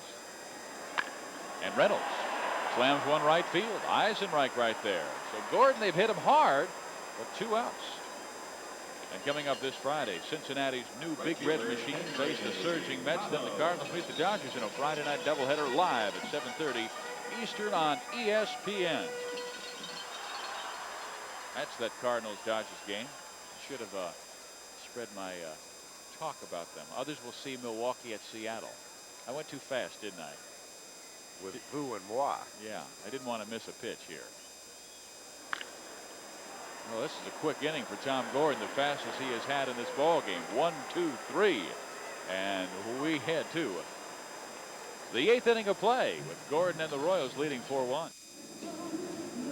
Steve Physioc, Dave Campbell in Seattle, Washington, where the Kansas City Royals have a 4-1 lead on Seattle. And I timed that last inning with 2 minutes and 21 seconds for Tom Gordon. Did it surprise you how quickly Seattle was swinging at Gordon? Yeah, that's really such a change in the game. It used to be in the old days, if you're down 3 runs, Jeff Schaefer took a strike, but Harold Reynolds and Henry Cotta go up and hit the first pitch. The game has changed. Their agents say, hey, put the numbers up on the board, guys. You don't get paid for walks. These guys still play a little bit too much for themselves and not enough for the team. Well, right now, again, Seattle down by 3 runs, and Brian Holman still out on the mound, and Jim Eisenreich will face him, and he drives one to left field where Tracy Jones is. 1 out. You know, a guy like Tom Gordon, who's not real big and strong physically, you want to try to work a guy like that. Get into the bullpen. The bullpen of the Royals has not been all that swift this year. But instead, he goes out and has a 5-pitch inning. Only Jeff Schaefer took a strike, and the other 2 guys just up there hacking away. And, you know, again, that's really some of the changes that have taken place in baseball. A lot of guys playing more for themselves than they are for the total team unit. Gerald Perry, the batter, now with 1 out. Takes a strike. You were in Buffalo, New York for an old-timers game. You used to raise money for old-timers in need. And I was going to ask you, did any of the old-timers talk about the good old days and how... That was a pretty stupid question, wasn't it? My ears are did still any? ringing. Oh. Well, what do they have to say about the game and the way it's changed? A lot of them have, you know, a lot of admiration for, you know, certain players in today's baseball, but, you know, some of the things I've talked about, it's not so much a team game anymore. It's guys trying to put the big numbers up there, agents putting pressure on them to come in with the big numbers so they can go to arbitration and get the big salaries. And, you know, I guess you can't fault the players, but again, some of the team concept of baseball has gone by. But boy, some of these other guys, you should have heard some of the pitchers talking about the 5-man rotations now. These guys have pitched 6 innings and are always looking over their shoulders at the bullpen. We're talking about a bunch of guys that were pitching 320 innings a year. Did they catch him like that back in the 60s? No, Willie had the basket catch. That looked a little nonchalant, but, you know, whatever works. But, you know, Willie Mays is the guy who tutored Kevin Mitchell when he made the move from third base to left field. And I watched that one spring training, and Willie Mays taught him always use 2 hands. The only time I ever used the basket catch was when I had to. Well, Willie used the basket catch most of the time, but he still caught it with 2 hands. That way, if he juggled a little bit, he had the other hand right there. Here's Willie Wilson. Ground ball, Edgar Martinez. And a quick inning for Brian Holman. We hit at the bottom of the 8th here in Seattle. The Mariners need some base runners.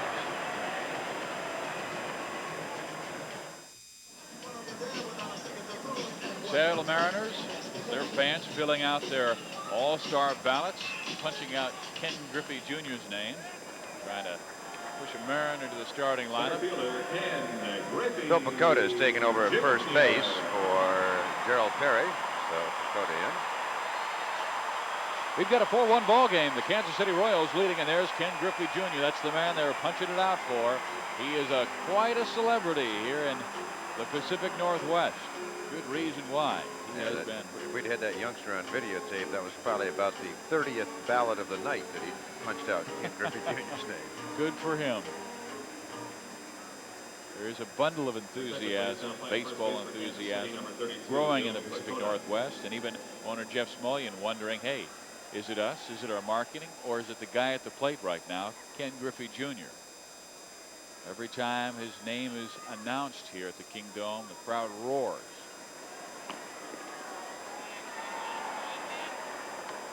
Ken 2 for 3 in the ball game. Singled his first 2 times up, struck out in the 5th. Into an inning-ending double play as Harold Reynolds is cut down on that strikeout. Fastball, loop to left. Willie Wilson there. Makes the catch. 1 out. Well, I hope I don't put the kiss of death on Chuck Merriweather, the home plate umpire tonight. But when you have an evening when you don't talk about the umpire, that usually means he's had an excellent night. He's got very few stares from the hitters or the pitchers. Chuck Merriweather having a good night behind the plate. Umpiring's the kind of job, if you're not noticed, you're generally doing a great job.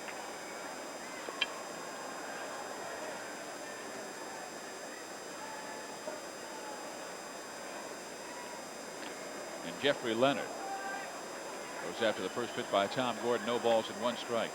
One thing we have not talked about that much tonight is the fact that so much was expected of Kansas City at the start of this year, and they are not coming around, and there has been a lot of rumors swirling around about the future of their manager, John Wathan. He is well received. He's been with the club. This is his 20th season as a player, and now as the manager of the Kansas City Royals. But this club is in last place in the American League West. They have never been in last in the career. Drive by Leonard, right field, Eisenreich takes care of it, 2 outs. Well, the one thing the Kansas City Royals have had throughout their history, which began in 1969, is tremendous stability in the management level. Joe Burke, the president, John Sherholtz, the general manager, they've been there since day one, and they really like to have their own people, and it's really been a test for them this year because they really like Wathan. They think he's a guy that can manage the club for a long time, but there's been tremendous pressure on him all this year. Heard names rumored like Hal Lanier, Rene Latchman, Gene Lamont, who's the third base coach of the Pittsburgh Pirates. And how have they been playing Pete O'Brien? Take a look at that. Well, that's the official O'Brien shift there with nobody on base. And O'Brien tries to beat it this time by slashing one down the right field line. And if this was a softball game, well, Frank White would be called a rover, not a second baseman. A short fielder. You bet. Well, we saw the Minnesota Twins against Seattle earlier in the year, and they employed the same kind of shift. Of course, Pete was out for 45 days, so we didn't see him in a lot of the games we've done with the Mariners, but certainly the Royals have a very exaggerated shift on against Pete. He beat it the first time by beating out a bunt. In there, and it's 1 ball and 2 strikes.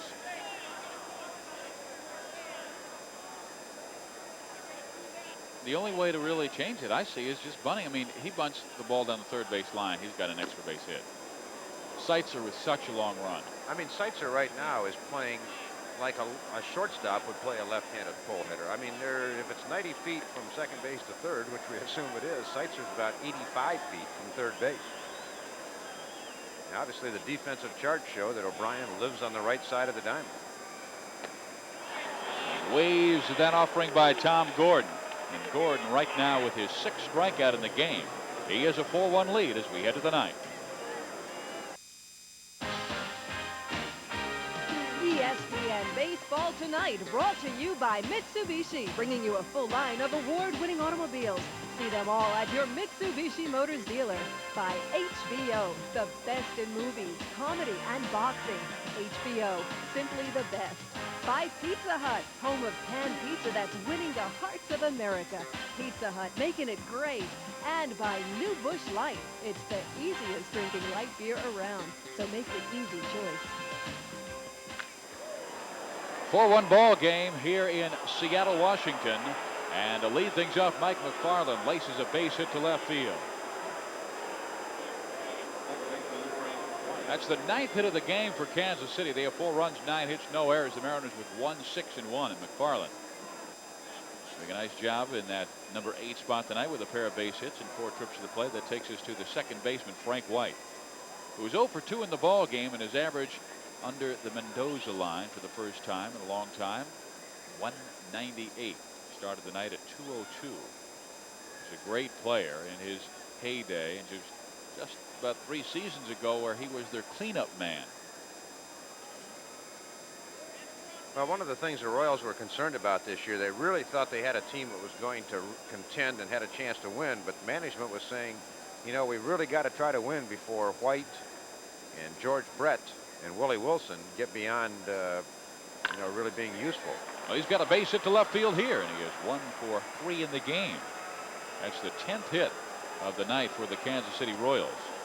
You know, Brett nearing 37. I think he turned 37. White is 39. Bob Boone is injured. He is 42. Wilson is 34, and they're slowing down. Brian Holman, he's trying for a complete game effort here, and Bill Swift back up and working. Well, Lefebvre's on his way to the bullpen. I don't think Brian's going to get a reprieve this time. And you saw Martinez playing in the threat of the bunt, and Lefebvre ambling out, although he still has not made the call to the. There it goes. Okay. Thank you, James. Gutty performance by the right-hander from Atlanta, Kansas, Brian Holman. He leaves with a 4-1 deficit and 2 runners still on the board.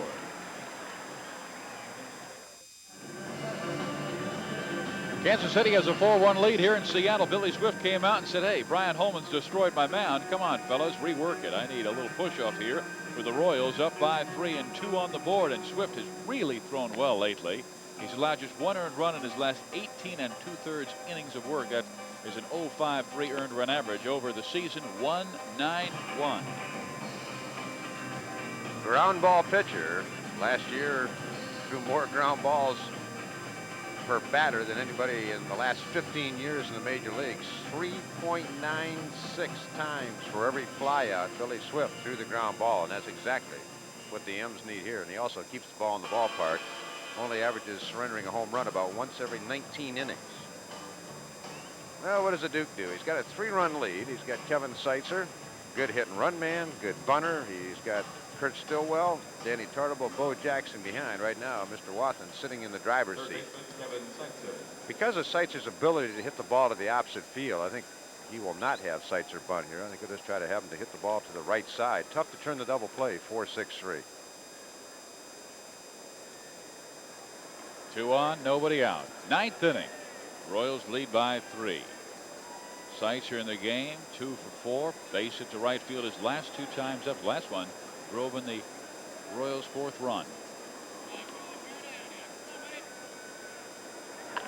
Bunting here. Foul, strike 1. Obviously, Watham's not consulting me right now. You were saying swing away. Big inning, huh? Well, I just think Seitzer has the ability. 61% of the time he hit the ball to the opposite field. And if you hit the ball on the ground to the right side of the diamond, unless you hit it right at the second baseman or up the middle, it's very difficult to turn the double play, so you're going to get the man to third anyway. So Seitzer once again staring down at Adrian Garrett. See what's in mind here. Third baseman Edgar Martinez looking into his dugout, wanted to know how the defense will move here. Conference, having a double conference here. Seitzer talking to Adrian Garrett. Dave Valley went out to talk to Billy Swift, and here comes Edgar Martinez. The wheels are spinning. A lot of meetings, like the one meeting between Garrett and Seitzer, that was really a brain trust. It was something like you're bunting or hit the ball to the right side. And the meeting between Valley and Swift was get off the mound. So a lot of times these meetings are not real skull sessions. Well, the count is 0-1 to Kevin Seitzer, and he hits one on a line to Frank White. But they cannot double off the man at second base, Mike McFarland. So Reynolds makes the play. Excuse me, Frank White. I'm thinking Gold Glove over the last 1980s decade, and it's either Reynolds or White, and Reynolds comes up with this play. Well, Seitzer had the right idea. He hits the ball to the right side, but he elevates it and right into Harold Reynolds' glove. Good base running by Mike McFarland, though. He saw the ball was going to be handled and got back to second base. Here's Kurt Stillwell. Been on base all 4 times tonight. Single, double, reach in an air, and walk. Swift with a good sinker. You know, you're talking about conferences. A funny letter to the editor in Sporting News the other day about why one gentleman thought Ken Griffey Jr. was a great hitter. Yeah. Fouled off. And he said it's because Ken Griffey just goes up there and sees it and hits it. He says he doesn't think. He says sometimes I think these guys think too much. He says the pitcher's thinking what the hitter's thinking, and the hitter's thinking what the pitcher. Sometimes these guys think what the pitcher is thinking that he's thinking. Yeah, but see, the thing is that Griffey has the great ability to see the ball and hit it. When I was swinging, I didn't have that ability. I had to guess. 1 ball, 2 strikes to Stillwell. That's why I like those pitchers that only threw 2 pitches, because you could be 50% right. The guys with the 4 and 5 pitches put you in a definite disadvantage. And what was that old saying? I know you think what I mean, but I'm not sure you understand what I thought you meant that I said. Yeah, the other thing is when you're 0 for 20, there's no way you'll ever guess right. And I don't think I was even close at it. And here's the pitch to Stillwell. Ground ball, Reynolds. Chance for 2. They got 1. And O'Brien can't handle first base. Here's the play at the plate. And didn't tag him yet. no, he's out now, finally. Oh, Valley with the tag on McFarland, and we hit to the bottom of the 9th. Kansas City holding on to a 3-run lead.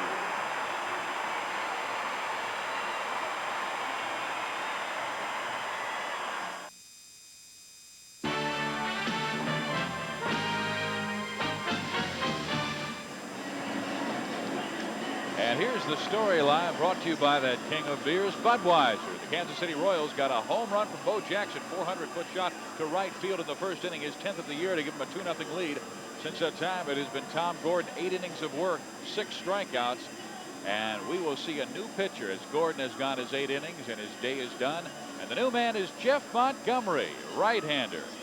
Not a very big guy, but a very intense competitor, and you see his numbers awfully strong this year.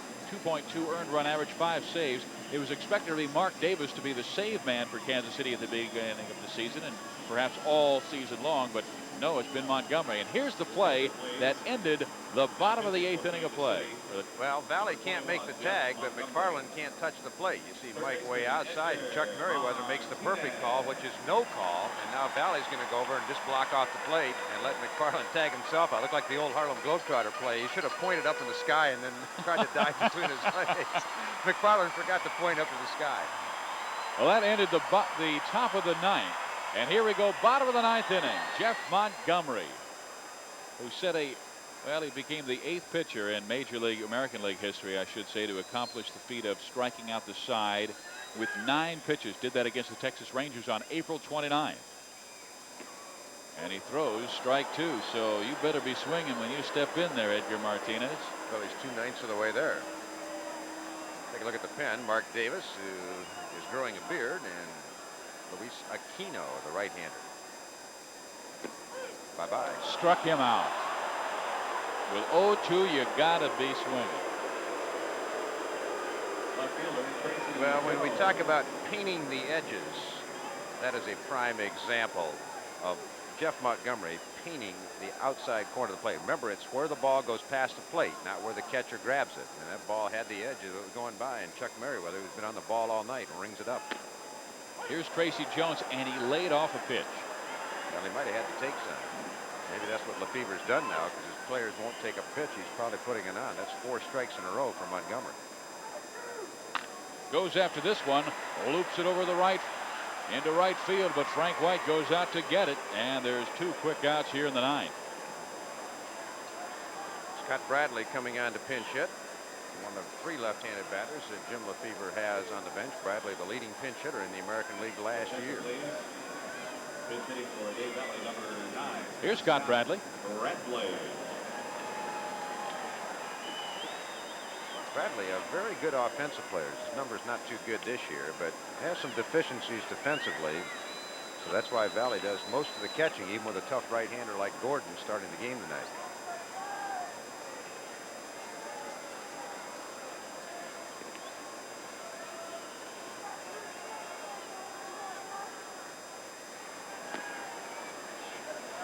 One ball, no strikes. Greg Briley is on deck.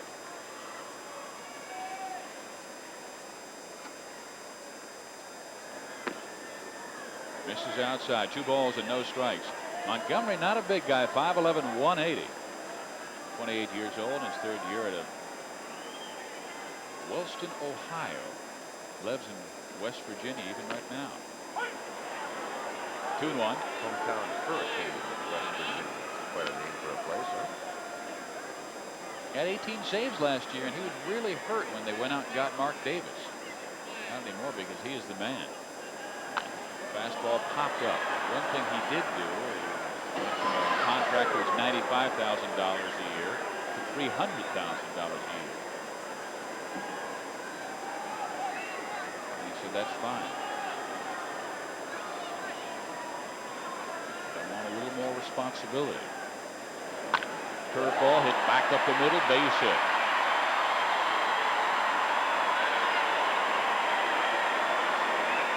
Montgomery got the breaking ball up, and Scott Bradley, who does not strike out very often, is not going to miss a hanger very often either. The Mariners stay alive, and Greg Briley, another left-handed batter off the bench, steps in. Number 8, Greg Briley.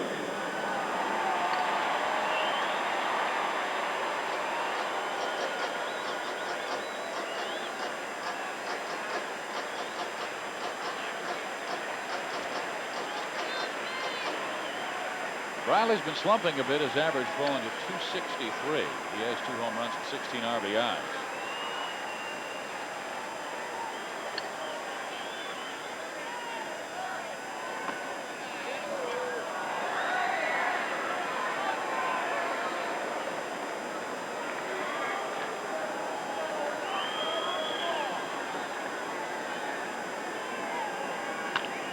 Fouls it off. 1 ball, 1 strike. Fine rookies in 1989.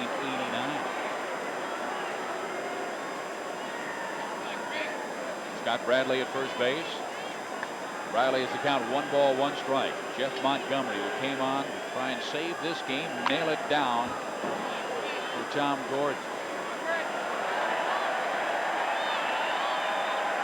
There's Junior in the Mariners dugout discussing a tooth before evening.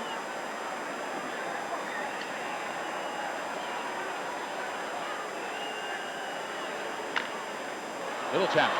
Montgomery should end it and does, and the Kansas City Royals win the opener of this 3-game series at the Kingdome in Seattle. Final score is 4-1 KC as Tom Gordon gets his 5th win of the year and Brian Holman loses number 6.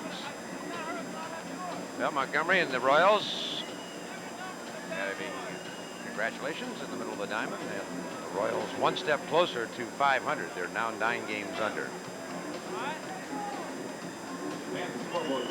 And coming up tomorrow night, the New York Mets take on the St. Louis Cardinals, or others will see the Cleveland Indians against the Baltimore Orioles. That's Wednesday, 8:30 Eastern Time, right here on ESPN. A Cleveland-Baltimore game will begin 7:30 Eastern Time. Well, game 1 of this 3-game series here in Seattle goes the Royals' way. 4-1 final score. Montgomery gets his 6th save. Gordon his 5th win. Holman is now 8-6 on the year. Sports Center is coming up next. For Dave Campbell, I'm Steve Physioc from the Pacific Northwest in Seattle. It's 4-1 Kansas City over the Mariners.